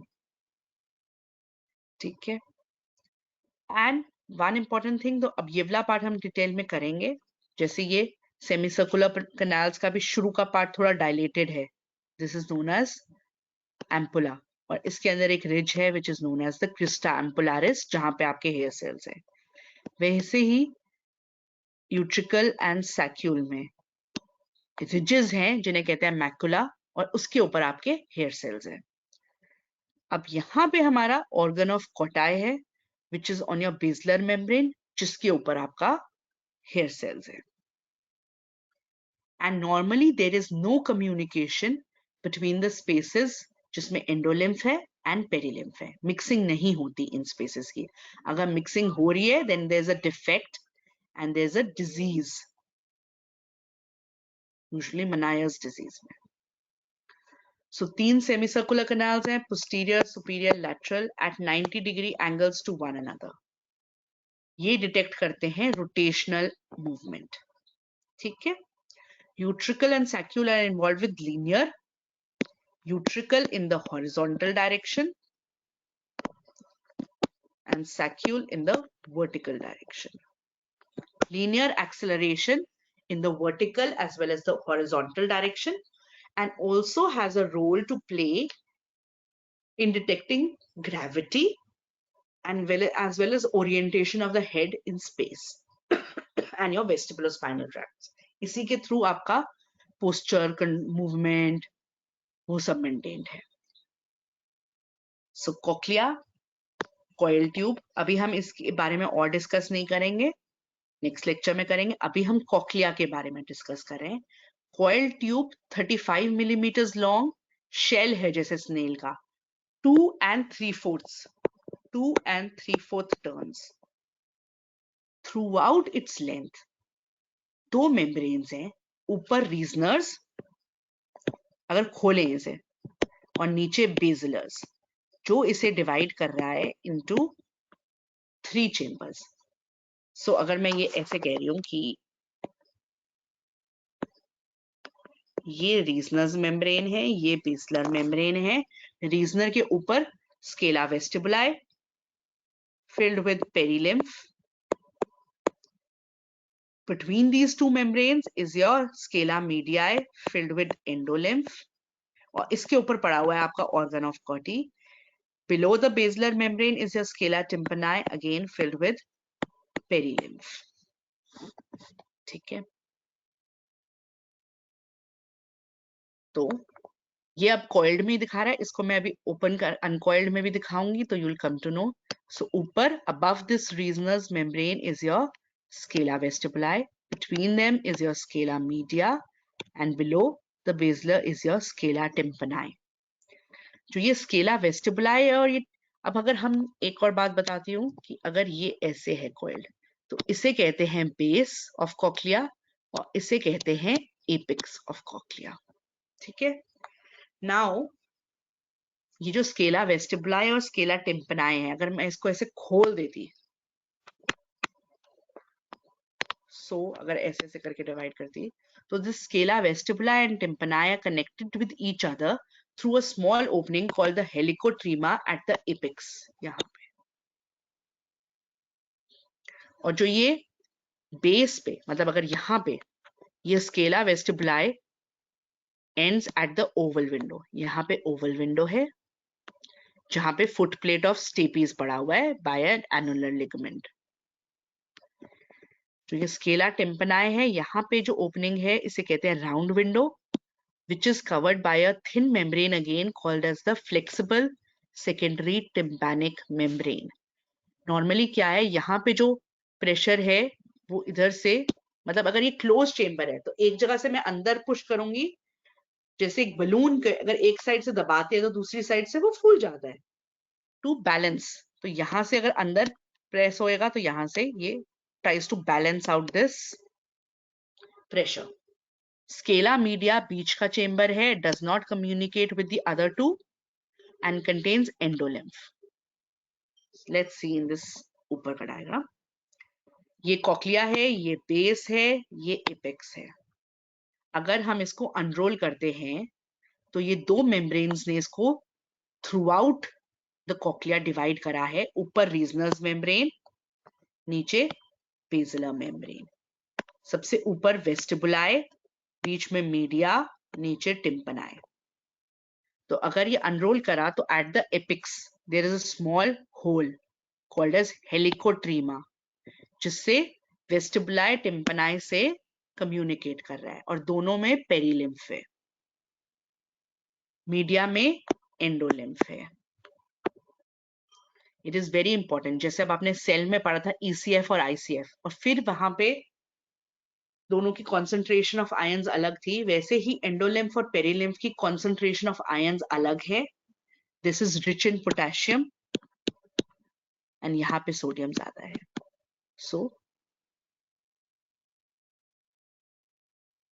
This is important again for the endocochlear potential and also for the generation of the action potential. दूसरी मैंने बात बताई थी, जो base की तरफ ये Scala vestibuli open है through the oval window which is connected by an ligament to your foot plate of stapes. और ये scala tympani opens with a round window which is covered by a secondary tympanic membrane. तो अगर यहाँ से pressure अंदर जाएगा, to balance it out, this membrane comes out and vice versa. ठीक है, ये रीजनर्स मेम्ब्रेन बहुत पतली है, बट इसका मेन फंक्शन क्या है कि ये इन दोनों फ्लूइड्स को मिक्स नहीं होने देती। ये इतनी पतली है कि कोई वाइब्रेशन, अब क्या होएगा जब ये मैलियस इनका स्टेपीज हिलेंगे तो ये हिलेगा, तो यहाँ पे वाइब्रेशन जाएगी, बट ये इतनी पतली है ये इसको भी हिला देगी। और नॉर्मली हमारी जो साउंड वेव होती है, जैसे आपने वेव्स देखी हैं, I know I am telling a few things beforehand, कि सेम चीज मुझे 2-3 बारी मैं रिपीट करूंगी because concept I want you to get into your head. जैसे आपने कभी भी ओशन के पास एक वेव देखी होगी, तो यू सी द वेव आती है, वो एक पीक पे पहुंचती है, फिर खत्म हो जाती है। कोई वेव ज्यादा आगे तक आती है, कोई वेव थोड़ी पीछे ही खत्म हो जाती है।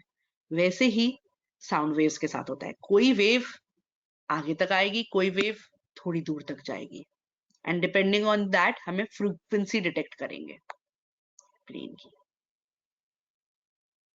So let's take one by one. अब ये जो स्केला मीडिया पे था, अब हम इसमें डिटेक्ट कर रहे हैं ये organ of कॉटी।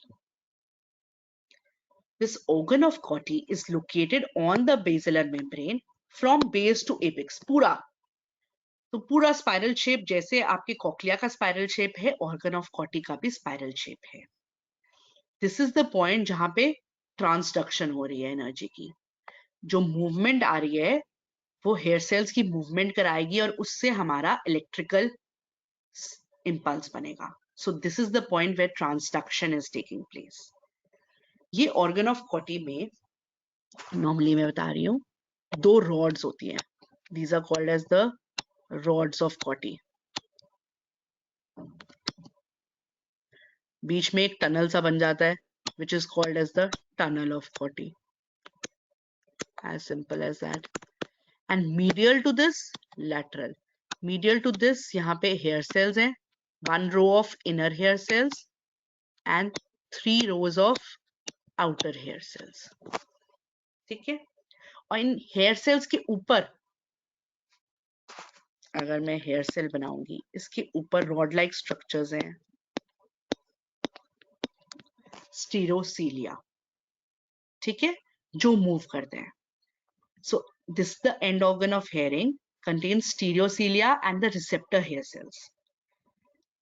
3 rows of outer hair cells है जो बाहर है laterally, and 1 row of inner hair cells present medially. So obviously 3 row outer की हैं तो वो ज्यादा है 20,000 as compared to only 3,500 inner hair cells. अब इसके ऊपर एक पतली सी लैमिना है, तो इसको पेयर्स कर देता है ये है reticular lamina, and the hair cells are embedded in a gelatinous structure called as the tectorial membrane, but only of the outer hair cells, not of the inner hair cells. ठीक है, अभी I will show you the diagram and I'll keep saying. तो अभी हमने पहले कहा था दो membranes थी, Reisner's and basilar, जिसने डिवाइड करा हमारे कॉक्लिया को 3 पार्ट्स में, scala vestibuli, media and tympani. Media on the basilar membrane is your organ of Corti. Organ of Corti में रॉड्स हैं, टनल है, 3 row of outer hair cells है and 1 row of inner hair cells है medially. जो ये hair cells हैं ये पास कर रहे हैं एक पतली सी मेम्ब्रेन को जिसे कहते हैं reticular lamina, elastic structure, and इसको पेयर्स करके आपके हेयर सेल्स पास कर रहे हैं. और hair cells, outer hair cells के जो हेयर सेल्स हैं या स्टीरोसीलिया है, they are embedded in a viscous elastic membrane called as the tectorial membrane. So ये दो और नाम मैंने अभी बताया, tectorial membrane and अच्छा reticular लैमिना, यानी मैं आपको दिखाती हूँ आगे डायग्राम में. जब साउंड वाइब्रेशन आएगी तो ये पेरिलिम्फ में, मतलब बेसिकली स्केला वेस्टिबुलाई और स्केला टिम्पनाई में पास करेगी. और क्योंकि जो रीजनस मेम्ब्रेन है वो बहुत पतली है, it allows the movement of your transmission of this wave into your media also and causes movement of your basilar membrane. और basilar membrane move करेगी और tectorial membrane move करेगी और बीच में जो hair cells है वो move करेंगे. Let's see. So as I told you, ये दो, इनको pillars या rods of Corti पे कहते हैं. दो pillars हैं, इनके बीच में जो एरिया है उसे टनल ऑफ कॉटी कहते हैं. ठीक है, ये मीडियल है इस वजह से क्योंकि एक, और ये लैटरल है. मीडियल में एक row of hair cells, inner hair cell, about 3,500 in number total, 1 row medially. 3 rows of outer hair cells, total 20,000 ठीक है, और ये सारे सपोर्टिंग सेल्स हैं जो ग्रीन ग्रीन है, बड़े सारे नाम दिए हुए हैं, you don't have to remember the name, Deiters cells, Boettcher's, Claudius, Hensen, ये सब सपोर्टिंग सेल्स हैं। ठीक है, और ये आपकी बेसिलर मेम्ब्रेन है, तो ये भी मूव करती है जब साउंड वेव आता है। देन जो उसके प्रोसेसेस हैं, they pairs a thin fine membrane called the reticular lamina and outer hair cells के, ये इनर नहीं होता एम्बेड, आउटर हेयर सेल्स की जो सीलिया हैं, they are embedded in a elastic membrane called as the tectorial membrane. ठीक है, इससे एक अरेंजमेंट क्या है, रीजनर्स का मैंने बताया था कि वो बहुत पतली है तो वो साउंड वेव को अंदर आने देती है मीडिया के and causes movements of the basilar. Basilar membrane वैसे तो बड़ी अच्छी मेम्ब्रेन है, पर इसमें ये क्या है कि ये परमिएबल है, तो यहाँ से जो पेरीलिम्फ है ये यहाँ तक आ जाता है, तो इसमें भी पेरीलिम्फ है और यहाँ भी पेरीलिम्फ है, तो base of your hair cells is based in perilymph, but ये रेटिकुलर लैमिना बड़ी टाइट जंक्शंस है, तो ये एंडोलिम्फ को नीचे नहीं आने देता, तो यहाँ पे क्या है, एंडोलिम्फ, और यहाँ बेस पे क्या है, perilymph. So there is the hair cells का जो टिप है वो एंडोलिम्फ में बेस्ड है, और जो बेस है हेयर सेल का वो पेरीलिम्फ में बेस्ड है, क्योंकि यहाँ पेरीलिम्फ आ जाता है। ठीक है, एंड इनके ही बेस से हमारा एक्सॉन बन रहा है, जो हमारा cochlear branch of the vestibulocochlear nerve है, और जो कि मेनली इनर हेयर सेल से आ रहा है, 95% इनर हेयर सेल से, 5% आउटर हेयर सेल से, तो ये ब्रांच करके जा रहा है, cochlear branch of the vestibulocochlear nerve. So again, just to re-emphasize, inner ear में दो outlets है, एक oval window scala tympani का, और round window scala vestibuli and tympani. So oval window is connected to your stapes, और stapes की movement से यहाँ का fluid हिलेगा, और जो राउंड विंडो है वो प्रेशर वाल्व की तरह काम करती है, और यहाँ का प्रेशर अंदर गया तो ये बाहर की तरफ पल्ज करती है, और हमारे यहाँ से वेस्टिबुलर कॉक्लियर नर्व का कॉक्लियर ब्रांच जुड़ के, और फिर वो वेस्टिबुलर ब्रांच से जुड़ जाता है जो हमारी सेमी सर्कुलर कैनाल्स और यूट्रिकल और सैक्यूल से आ रही है, और फाइनली वेस्टिबुलर कॉक्लियर नर्व और द 8th क्रेनियल नर्व बना के ब्रेन पे चला जाता है। ठीक है, सो this is your cochlea, the semi circular canals and your vestibule. जो ओवल विंडो है वो आपके स्केला वेस्टिबुलाई, और स्केला टिम्पनाई की ओपनिंग है round window. This is again showing the external air which is collecting the sound wave, amplifying it a little and transmitting it to the TM. TM vibrate करेगी, उसकी वजह से malleus incus stapes vibrate करेगा, यहाँ पे impedance matching होएगी, the sound is magnified 22 times, 17 times due to this difference in the area and 1.3 times due to difference in the lever action, so 22 times, और eustachian tube और muscles का भी अपना function है। फिर यहाँ पे इट कॉजेज मूवमेंट, और इसकी वजह से आपका फ्लूइड हिल रहा है, as you can see peri endo peri, ये हिलेगा एक वेव की तरह एक पॉइंट पे जाके वापस, सो डिपेंडिंग अपॉन कहां तक वो गया हमारी फ्रीक्वेंसी पता चलती है। So let's come on to the fact कि हेयर सेल पे अब कैसे होता है, हेयर सेल कहाँ है, कैसे है। 3 rows of outer hair cells है lateral to your tunnel of Corte, and 1 row of inner hair cells है। अब ये hair cells का structure हमारे जो semicircular canals, utricle and saccule है उनमें भी ऐसा ही है, the same kind of structure।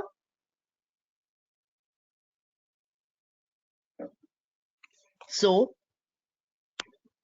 हमारा ये hair cell है, और उसके ऊपर 30 to 50 rod like structures हैं जिन्हें हम कहते हैं स्टीरियोसीलिया, जो कि क्या कैसे अरेंज्ड हैं, दे आर एक एक्सिस में, they are arranged in increasing height, मतलब काइनोसीलियम हमारे सेमीसर्कुलर कैनाल्स और यूट्रिकल एंड सैक्यूल में है, ह्यूमन के कॉक्लिया में नहीं होता और एनिमल्स के में होता है. Kinocilium is a non motile cilium. It's a club shape structure, थोड़ा सा ऐसे और ऐसे club. And it is a non motile cilium. जैसे हमने अपनी शुरू वाली सेल ऑर्गेनेल्स की क्लास में करा था, there are 9 pairs of microtubules on the sides and 1 pair in the center. So it's a non-motile cilia. So एक एक काइनोसीलियम की तरफ यूजुअली जा रहे होते हैं in all the other hair cells except cochlea के, in human cochlea. Otherwise also the stereocilia are arranged in one axis. They are arranged in increasing height. और अगर मैं ऐसे axis देखूं तो they are of the same height. मतलब ये सब same height के, फिर अगला वाला सेम हाइट, फिर अगला वाला सेम हाइट. मतलब ऐसे जाऊंगी देखूंगी तो सेम हाइट के हैं, और ऐसे जाऊंगी तो दे आर इंक्रीजिंग हाइट. ठीक है. And these are the ones जो मूव करेंगे. अब इसमें क्या है, normally the tip of the smaller cilia is connected to the side of the higher cilia. मतलब जो ऐसे लाइन में है, तो ये इससे, फिर ये इससे, फिर ये इससे. So the tip, this is called as a tip link. The tip of your smaller cilia, stereocilia, is connected to the side of the higher cilia. And यहाँ पे हमारा mechanosensitive cation channel है. ठीक है. और मैंने एक और चीज क्या बात बताई थी कि जो base of your hair cell is bathed in perilymph and your tip is bathed in endolymph. दूसरा क्या चीज है कि endolymph में पोटेशियम लेवल बहुत ज्यादा है. And there is a resting difference between the potential difference between the endolymph and the perilymph, and that is called as the endolymphatic potential or the endocochlear potential. ये resting है, plus 80 millivolts. ठीक है. Let me take you along one by one. So along an axis, stereocilia increase progressively in height. Perpendicular axis में same height के हैं. और cochlea में tight junctions हैं between the hair cells and the adjacent cells. So क्या है कि hair cells के ऊपर जो एंडोलिम्फ है वो नीचे नहीं आ पाएगी, बट जो बेसिलर मेम्ब्रेन है it is permeable. I have already told you all this, to perilymph. तो जो उसका बेस है it is based in perilymph, but the hair cells are based in endolymph. तो हेयर सेल एंडोलिम्फ में है, base perilymph में है, और दोनों की आयनिक कॉम्पोजिशन डिफरेंट है. पेरिलिम्फ हमारा प्लाज्मा से बनता है. एंडोलिम्फ एक पर्टिकुलर पॉइंट है हमारे स्केला मीडिया में, जो स्ट्राया वैस्कुलरिस, जो ये बनाता है. एंडोलिम्फ कंटिन्यूसली बनता रहता है. High concentration of potassium, low concentration of, so here you can see potassium ज्यादा है एंडो में, और पेरी में क्या ज्यादा है, सोडियम ज्यादा है. ठीक है. हाई कॉन्सेंट्रेशन ऑफ पोटेशियम, क्योंकि यहाँ पे एक बड़ा इंपॉर्टेंट एक सोडियम पोटेशियम पंप है जो एक्टिवली पोटेशियम को अंदर पंप करी जा रहा है. So there is a potential difference between the endolymph and the perilymph, which is known as your endolymphatic or your endocochlear potential. ठीक है, of plus 80 millivolts. So the inner side, the endolymph or the media is positive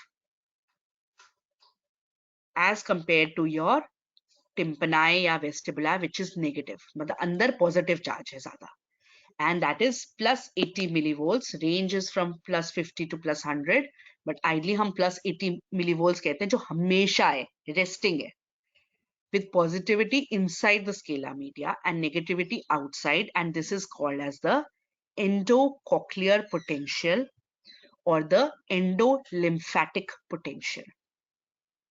So potential difference between here and here, or here and here, between the media, endolymph in the media and perilymph in the scala vestibuli and tympani.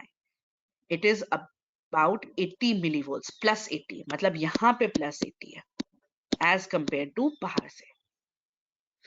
And हमारे जो ये hair cell है इसके base पे perilymph है और top पे endolymph है. ठीक है. सो क्या होता है, मैंने अभी बताया था कि टिपलिंग्स हैं from the top of the lower stereocilia to the side of the upper. And यहाँ पे मैकेनो सेंसिटिव कटायन चैनल्स हैं. तो जब ये छोटा बड़े की तरफ होएगा तो ये चैनल खिंच जाता है और ये चैनल खुल जाता है. अब यहाँ पे एंडोलिम्फ है जिसमें सबसे ज्यादा क्या है, पोटेशियम. तो पोटेशियम अंदर आ जाएगा causing depolarisation.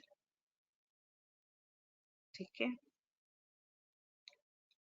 As I've already told you, endolymph की concentration में पोटेशियम 150 है and it is actively being secreted by this stria vascularis.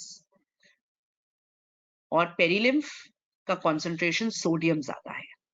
ठीक है. हमारे जो ये hair cells का RMP is -60 millivolts. So two values you have to remember. एक तो endocochlear potential, which is the resting potential difference between the endolymph and the perilymph. It is +80 millivolts. And हमारे hair cells का resting membrane potential is -60 millivolts. और जब potassium अंदर आएगा, it becomes less negative. It comes to -50 millivolts.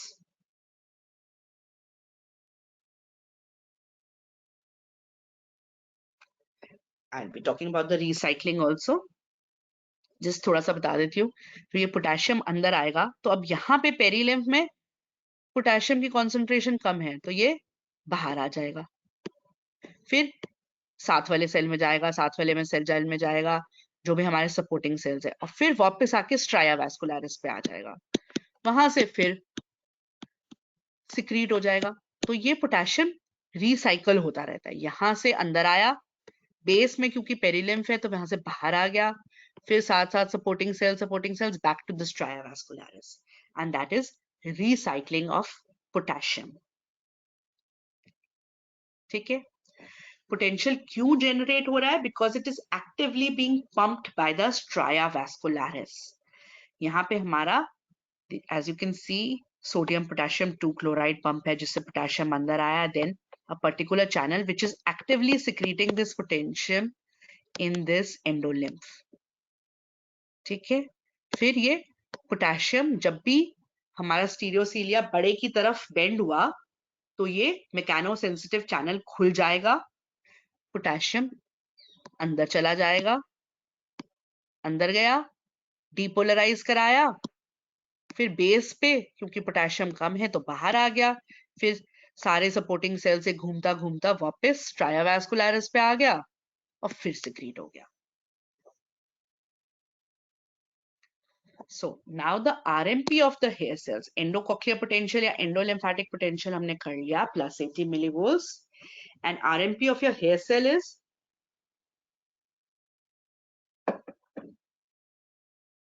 -60 millivolts. When, as I told you, जो वो है, अगर ये इस डायरेक्शन में मूव करेंगे towards the higher, then ये चैनल खुलेगा and membrane potential decrease होएगा and there is depolarization. अगर ये इस डायरेक्शन में मूव करेगा छोटे की तरफ तो there will be hyperpolarization. अगर ये परपेंडिकुलर डायरेक्शन में मूव करेगा तो कुछ चेंज नहीं होएगा मेम्ब्रेन पोटेंशियल का. और अगर बीच में कुछ मूवमेंट करेगा तो द डिग्री ऑफ डीपोलराइजेशन और hyperpolarization is proportionate to the degree कि कितना मूव कर रहा है. सो एक तो जनरेट कर रहा है एक्शन पोटेंशियल और डिटेक्ट भी करता है कि कितना मूवमेंट है, which is proportional to the direction and the distance the hair cell are moving, the stereocilia on the hair cell. I've already told you this कि very fine processes called the timplings. ये term है tippling. Tie the tip of each stereocilia to the side of its higher neighbor.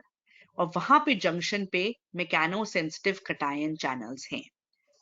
जब shorter स्टीरियोसीलिया higher की तरफ push होएगा तो ये channel खुल जाएगा, और सिंस यहाँ पे पोटेशियम सबसे ज्यादा है तो पोटेशियम अंदर आ जाएगा, फिर कैल्शियम अंदर आएगा, डीपोलराइजेशन होएगी, न्यूरोट्रांसमीटर रिलीज होएगा, जो यहाँ पे भी ग्लूटामेट माना जाता है। उसके बाद का इवेंट थोड़ा अनक्लियर है कि अब ये रिलैक्स कैसे होता है। एक हाइपोथेसिस है कि जो हायर वाला नेबर है उस पे एक मॉलिक्यूलर मोटर है, जैसे अब ये जब खिंचा तो खुल गया, एक मोटर है जो इस को नीचे खींच के लाता है, releasing the tension in the tip link, causes the channel to close and restores the resting state. Most probably this molecular motor is myosin based, and हमारा न्यूरोट्रांसमीटर secrete होता है जो है glutamate, which causes depolarization, and then मतलब ये transduction हो गई, mechanical energy is now being converted into electrical energy which is then being transmitted via your pathway to your brain. Let's see. So tip of the shorter stereocilia to the side of the higher tip link. जब ये bend होएगा towards the higher तो ये खिंचेगा, जब ये खिंचेगा तो ये mechano sensitive channel है, मतलब कुछ मैकेनिकल चेन से खुलता है तो कटायन चैनल है, तो इसकी वजह से यहाँ पे पोटेशियम ज्यादा है और कैल्शियम, तो ये अंदर आ जाएंगे कॉजिंग डीपोलराइजेशन। नीचे जाएंगे, यहाँ पे कैल्शियम पे और अंदर आएगा और पोटेशियम बाहर चला जाएगा बेस से। कैल्शियम अंदर आएगा तो आपका जो वेसिकल में न्यूरोट्रांसमीटर पड़ा है वो रिलीज हो जाएगा साइनेप्स। फिर आगे का प्रोसेस स्टिल नॉट क्लियर। एक दे से it's a molecular motor which is myosin based, जो इस साइड वाले टिपलिंग को नीचे ले आती है, तो ये खिंचाव बंद हो जाएगा and it comes back to resting position. और फिर जब वापस अपनी पोजीशन पे आ जाएगा तो ये मोटर वापस इसे ऊपर ले जाएगा। ठीक है, any doubt here? This is just showing the same thing again कि when it moves to the higher side towards the kinocilium, ये देखो ये club shaped kinocilium है और ये stereocilia with increasing height. So ये चैनल खुलेगा, पोटेशियम अंदर आएगा, यहाँ से पोटेशियम बाहर चला जाएगा और कैल्शियम अंदर आएगा और वेसिकल को फ्यूज कराएगा टू योर जैसे आपका नॉर्मल साइनेप्स में होता है, to your membrane, pre synaptic membrane, releasing the neurotransmitter glutamate which generates the response action potential. ठीक है, जब उल्टी डायरेक्शन में जाएगा तो ये चैनल्स क्लोज हो जाएंगे leading to hyperpolarization. Again information transfer to the brain. I've already told you जो पोटेशियम अंदर आएगा वो नीचे से, बिकॉज यहाँ पे पेरिलिम्फ है, बाहर आ जाएगा, बाहर से सपोर्टिंग सेल्स में and back to the stria and then back. So there is recycling of this potassium, completing the complete cycle. और एक यहाँ पे just to tell you एक प्रोटीन होता है connexin 26 जो मेन प्रोटीन है इस ट्रांसमिशन में। अगर ये डैमेज हो जाता है तो देयर इज हेयरिंग लॉस। ठीक है, what is the function of this endocochlear potential? Large potential difference है between the apex and the base, तो ये बहुत सेंसिटिव है, it responds to even the slightest of sounds. You can see कितना difference है between the endolymph and the perilymph, and this potential difference of 80 millivolts is called as the excuse me, endocochlear or the endolymphatic potential, and the resting membrane potential is minus 60 millivolts.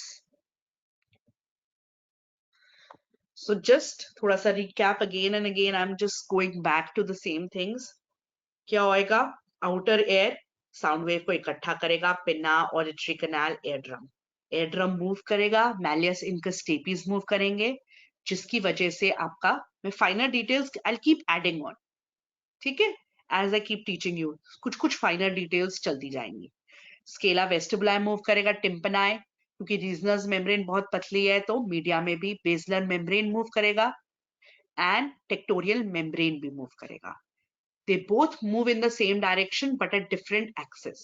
So cause sharing, दोनों थोड़े थोड़े अलग अलग हिलते हैं और उसकी वजह से हेयर सेल्स मूव करेंगे. अगर वो अपने हायर की तरफ मूव करेंगे डीपोलराइजेशन, शॉर्टर की तरफ मूव करेंगे तो हाइपरपोलराइजेशन.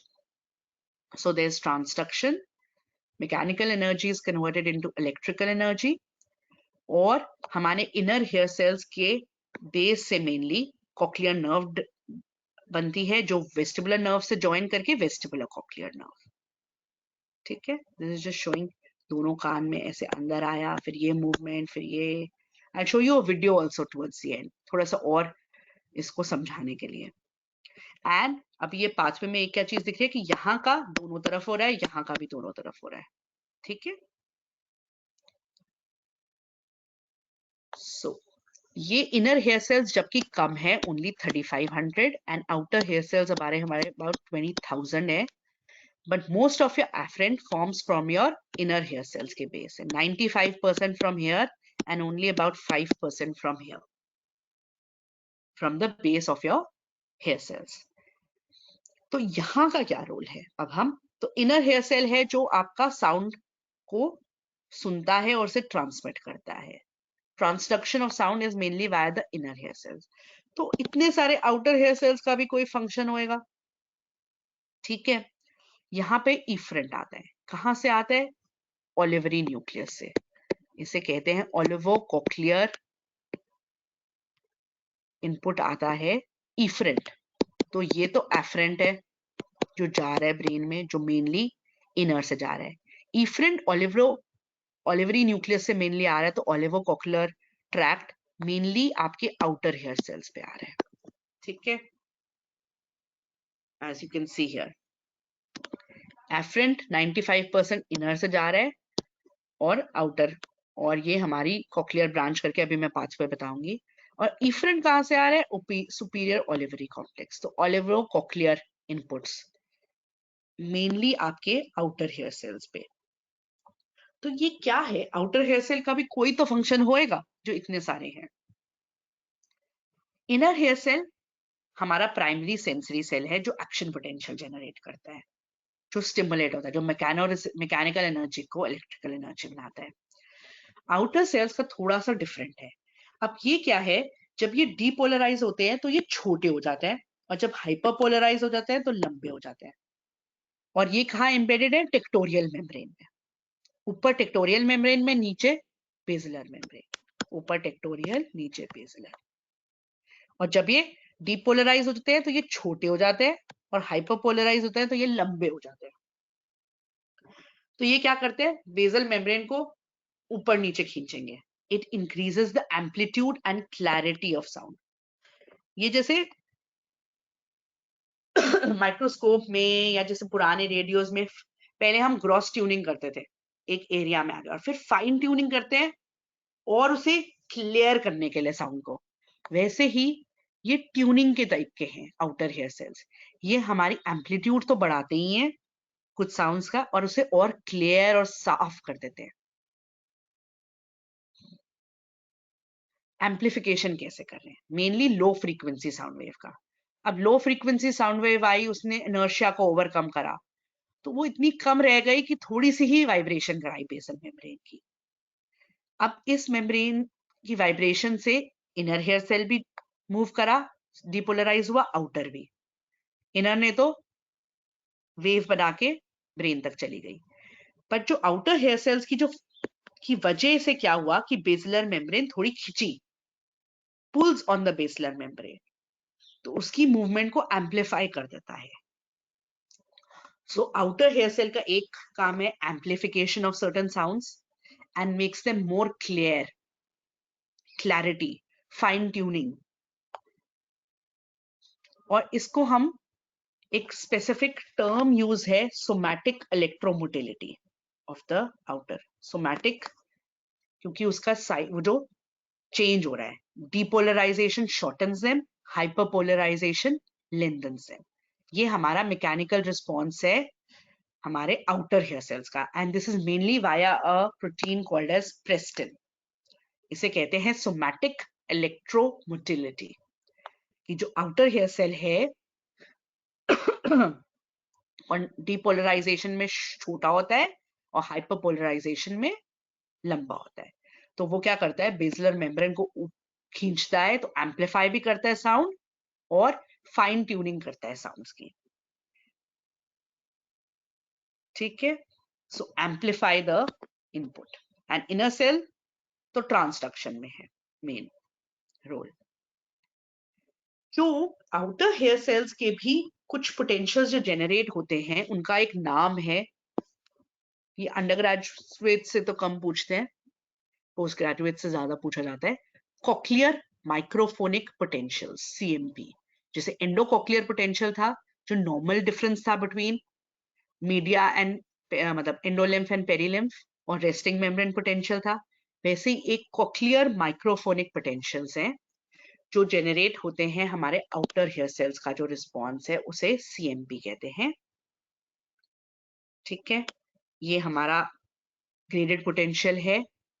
थोड़ा सा डिफरेंस है क्या, कि ये एक्शन पोटेंशियल नहीं, ये no latency, no refractory period, resistant to ischaemia and anaesthesia. ये आउटर हेयर सेल्स का जो थोड़ा सा पोटेंशियल जेनरेट होता है उसे हम कहते हैं cochlear microphonic potential. Just wanted to touch upon it कि आपको ये टर्म पता है। फिर जो हमारे ओलिवोकॉक्लियर इनपुट आता है to the outer hair cell, उसका भी एक वेरी इंपॉर्टेंट रोल है। क्या होता है कि कई बारी हम अपनी बैकग्राउंड नॉइज को नहीं अटेंशन देते, बट अगर हम चाहें तो हम एक पर्टिकुलर, अगर मैं आपको कहूं अरे सुनो कि आवाज आ रही है, अगर आप चाहोगे तो you will be able to hear that sound consciously. तो ये क्या करता है, it again kind of like a lateral inhibition, कुछ साउंड्स को एम्पलीफाई करता है, कुछ साउंड्स को ब्लॉक करता है। ये हमारा इफरेंट कंट्रोल है, जो ओलिवरी न्यूक्लियस से इफरेंट आ रहा है आउटर हेयर सेल्स पे। ये यूजुअली एसिटाइल कोलिन सिक्रीट होता है यहाँ पे, जो इनहिबिटरी है, और वो क्या करता है, कोई नॉइज को जाने देता है और कईयों को ब्लॉक कर देता है। So amplify and clear certain sounds. और अगर हम चाहें वॉलंटरली, हम अपनी बाहर की आवाज को, जैसे मैं कहूंगी सुनो, अगर तुम्हें बाहर कोई चिड़िया तो नहीं सुनाई दे रही, अगर अब आपको वैसे नहीं सुनाई दे रही, but if you concentrate you may be able to hear it. So that is another function of these outer hair cells. So inner hair cell mainly transduction करा रहा है, साउंड को ब्रेन तक पहुंचा रहा है। Outer hair cell finer finer चीजें कर रहे हैं। एक तो अगर हम चाहें तो हम कुछ नॉइजेस को पास करने दे रहे हैं, कुछ को ब्लॉक कर रहे हैं। सो चाहें तो हम उस साउंड पे फोकस कर सकते हैं। कुछ साउंड्स की एम्पलीफिकेशन कराता है और क्लैरिटी या फाइन ट्यूनिंग कराता है। ठीक है, so that is the difference between the outer hair cell and the inner hair cell. Then coming to your pathway, कहां से कहां जाएगा? Basically जो हमारा ये inner hair cell से 95% afferents आते हैं और 5% outer से, और ये बना देते हैं आपकी cochlear branch of the vestibulocochlear nerve, जो कि स्पाइरल गैंग्लियन जस्ट आपके जो सेंटर ऑफ कॉक्लिया पे मॉड्यूलस है वहां से एरिया है, वहां से निकल के जाता है, and then relays in the medulla in the ventral and dorsal cochlear nuclei, first synapse. वहां से क्या होता है, majority of the fibres go to the opposite side, some to the same side. हर कान का मेजॉरिटी कॉन्ट्रालैटरल, दोनों side जाता है pathway, then goes to the superior olivary. This is the first point. यहां से हमारा नीचे का डिसेंडिंग पाथवे भी आता है। अभी हम असेंडिंग की बात करें। सुपीरियर ओलिवरी से लैटरल लिम्निस्कस में to the inferior कॉलिकुलाई।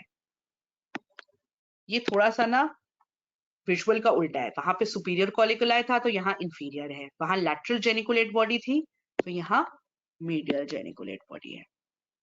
So cochlear branch from the inner hair cells mainly spiral ganglion के थ्रू होते हुए आपके ventral and dorsal cochlear nuclei of the medulla before synapse, then goes to the superior olivary nuclei of both sides, majority fibers to the contralateral side, then via the lateral lemniscus it passes up to your inferior colliculi. That also has the orienting, अरे कहाँ से आवाज आई, उस direction में your body moves, जो superior कॉलिकुलाई के function से. कुछ फाइबर्स रेटिकुलर फॉर्मेशन पे जाते हैं जो कि जनरल अलाउसल. अगर आप सो रहे हो, बहुत जोर से साउंड आए, you will get up immediately because it has certain path to the RAS, reticular activating system. Some fibres, mainly the fibers from the inferior colliculi, go to the medial geniculate body in the thalamus, and from there to the primary auditory cortex or the area 41, which is lying on the superior temporal gyri of the temporal lobe. Area 41. So, cochlea से nerve निकलेगी, cochlear branch relay in the dorsal and the ventral cochlear nuclei, same side. वहां से it goes to the superior olivary nucleus of both the sides. यहाँ से through the lateral lemniscus to the inferior colliculi से medial geniculate body, then auditory radiation to the superior temporal gyri or the area 41, which is your primary auditory cortex. This is a simple diagram. ठीक है, pathway याद करना ही पड़ेगा. Primary auditory cortex, again I'm going to be telling you. So frontal, parietal, occipital, temporal, ये पूरा temporal है. Occipital में हमारा विजुअल आया था, ठीक है. टेम्पोरल में we have these gyri, superior, medial and inferior temporal gyri. जो आपका प्राइमरी ऑडिटरी कॉर्टेक्स है वो आपका सुपीरियर टेम्पोरल गायराई में आता है, एरिया 41. और यहाँ पे इंफॉर्मेशन आती है लाउडनेस, पिच, सोर्स, डायरेक्शन. इसके इमीडिएटली पीछे सुपीरियर में ही एरिया 22 है, जो मैं लैंग्वेज मेमोरी लर्निंग में बहुत डिटेल में पढ़ाऊंगी, also known as the Wernicke's area. Wernicke's area में आपके लैंग्वेज का बहुत ज्यादा इंपॉर्टेंट रोल है, mainly in your dominant hemisphere. तो दोनों राइट लेफ्ट हेमिस्फेयर्स का भी थोड़ी सी लैटरलाइजेशन है, सेरेब्रल तो डोमिनेंस होता है, वो भी हम डिस्कस करेंगे इन आवर लेटर लेक्चर्स. तो 22 is your Wernicke's area which is also getting information from this primary and also getting information from visual signals. ये लैंग्वेज में इसका रोल है मेनली, ठीक है. comprehension of auditory as well as visual information. Superior temporal gyri is mainly of your dominant hemisphere या categorical hemisphere. फिर medial में 21 और inferior में 20 area. Middle and inferior temporal gyri information 41 से 20, 21, 22 सब जगह जाएगी and further processing होगी. ये ब्रॉडमैन के एरियाज मैंने बताए हैं. दिस इज द ऑक्सीपिटल, यहाँ पे सारी विजुअल इंफॉर्मेशन आती है. ये जराइन्स एरिया है, ये विजुअल स्पीच सेंटर है. ये हमारा वर्निक्स एरिया है. ये आपका primary auditory cortex, association areas 21 and 22. तो वर्निक्स एरिया में इंफॉर्मेशन आती है और फिर वो ब्रोकास पे जाती है, जो आपका learning and memory and language functions के लिए है. क्योंकि सुनने और देखने, अब ये सब लैंग्वेज फंक्शंस इसमें बहुत ज्यादा इंपॉर्टेंट है. सो अभी what we are doing is these areas, temporal lobe, superior gyri, middle and inferior gyri. ये मैं थोड़ी डिटेल दोबारा बताऊंगी थोड़ी दिन, most probably in my next lecture now. So but कुछ फीचर्स है. एक तो दोनों कान दोनों साइड्स में प्रोजेक्ट कर रहे हैं, बायलैटरली रिप्रेजेंटेड, ठीक है. Almost equally in the two cerebral hemispheres, more on the contralateral side. So अगर हम auditory cortex को निकाल देंगे एक साइड के, तो कोई इफेक्ट नहीं होएगा हमारी ऑडिटरी एक्विटी में, हमें मतलब फिर भी आराम से सुनेगा। रोल इन जनरल अलाउसल, क्योंकि कुछ पाथवेज जाते हैं हमारे रास पे, सो अगर कोई लाउड साउंड से हमारा अराउजल हो जाता है, ठीक है। If you are sleeping in the class, I suddenly say oh what are you doing, you will suddenly concentrate. So general arousal. Then there's spatial organization into tonotopic maps. This I will be emphasizing थोड़ी देर में दोबारा। Frequency हम detect कर पाते हैं, यहाँ पे frequency क्या है, आगे क्या है, आगे क्या है। And of course there's integration of visual and auditory information mainly at the vernix area, ठीक है। Before I finish, थोड़ी सी साउंड की प्रॉपर्टीज कर लेते हैं, and then you'll know. So sound, then we'll come back to the further processing. Sound is what? It is longitudinal vibrations. ये मैं थोड़ा सा री-एम्फसाइज करूंगी नेक्स्ट के शुरू में, अभी 5-6 मिनट है, so I'll just do a few things. Longitudinal vibrations है alternate phases of condensation and rarefaction, जो हमारी tympanic membrane को हिट करते हैं।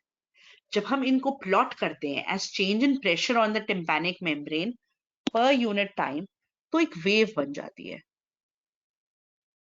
जिसे हम कहते हैं sound wave. So sound is alternate phases of condensation and rarefaction जो हिट कर रहे हैं हमारी tympanic membrane को, and when we plot these changes or movements of the tympanic membrane as changes in pressure per unit time, then we give waves, and which is called as a sound wave, ठीक है। So normally ऐसी sinusoidal wave होती है जिसे pure tone भी कहते हैं हम, प्लेन वेव है, ठीक है। alternate phases of condensation and rarefaction, मतलब कहीं पार्ट्स में एयर कंडेंस है और कहीं पे further apart है, and these are hitting your eardrum, and this is just a tuning fork. Most of your tests are done via the tuning fork. अब क्या क्या चीजें हमें साउंड की पता चलती हैं? एक तो हमें उसकी लाउडनेस पता चलती है, पिच पता चलती है, उसकी टिम्बर पता चलती है। What are all these terms? Loud is easy, हल्की है आवाज या ऊंची है आवाज, so that depends upon the amplitude, ठीक है। अगर यही वेव को मैं ऐसे करूं और इसी को मैं, तो इसकी फ्रीक्वेंसी तो सेम है बट इसका एम्पलीट्यूड मतलब डिस्टेंस इज इंक्रीज्ड। जितना एम्पलीट्यूड उतना loudness of the sound. Then pitch is determined by the frequency, number of waves per second, and जैसे हम एम्पलीट्यूड या लाउडनेस को डेसिबल स्केल में पढ़ते हैं, वैसी फ्रीक्वेंसी को हम हर्ट्ज स्केल में पढ़ते हैं। सो नंबर ऑफ वेव्स पर सेकेंड, अगर ये ऐसे ऐसे ऐसे है, अब मैंने इसकी एम्पलीट्यूड तो सेम रखा बट फ्रीक्वेंसी बढ़ा दी। नंबर ऑफ वेव्स पर सेकेंड, इतनी देर में इतनी देर में कितनी waves I, so frequency measured in hertz. ये एक सिंपल वेव है। अगर एक ऐसी वेव जिसके अंदर एक प्राइमरी फ्रीक्वेंसी है, मतलब एक कुछ तो फ्रीक्वेंसी है, उसके ऊपर कॉम्प्लेक्स वेव्स हैं, तो इसे यूजुअली ओवरटर्न्स कहते हैं या ओवरचर्स या timber, quality of the sound, ठीक है। जो इसकी मेन फ्रीक्वेंसी होती है वो प्राइमरी फ्रीक्वेंसी होती है ये, एंड उसके ऊपर जो ये फाइनर वो है वो ओवरटर्न्स है, और इसे हम म्यूजिक कहते हैं। एंड अलग अलग इंस्ट्रूमेंट्स चाहे सेम फ्रीक्वेंसी और सेम लाउडनेस पे भी कर रहे हुए, जैसे आप गिटार, वायलिन, सितार, पियानो, इन सबको डिफरेंशिएट कर पाओगे क्योंकि सबकी एक पर्टिकुलर क्वालिटी है। इवन दो अगर वो सेम एम्पलीट्यूड और सेम फ्रीक्वेंसी पे भी प्ले कर रहे हैं, तब भी हमें अलग अलग डिफरेंशिएट हो रहा है। So a complex wave which has a primary frequency and overtones are called as musical. और अगर कोई वेव का कोई फ्रीक्वेंसी नहीं है, कभी ऐसे गई फिर ऐसे गई फिर ऐसे गई, that is noise, ठीक है। I think we are running out of time, so I'm going to stop my lecture now. so that the next one person can start. And आप लोग year भी पढ़ना start कर दो. And as I said, as and when the doubts keep coming, I'll keep sorting them out. ठीक है? And अभी जो schedule है उसमें मेरा Friday lecture है and then Tuesday. But I might need another lecture, so I will most probably take your lectures next week also, because अभी हमें air पूरा खत्म करना है. Then we have to do the vestibular system.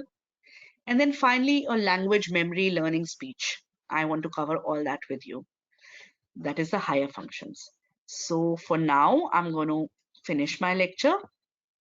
And again, any changes or any doubts that you have, you please let me know. Okay? So, okay for now. I'm just going to end the webinar.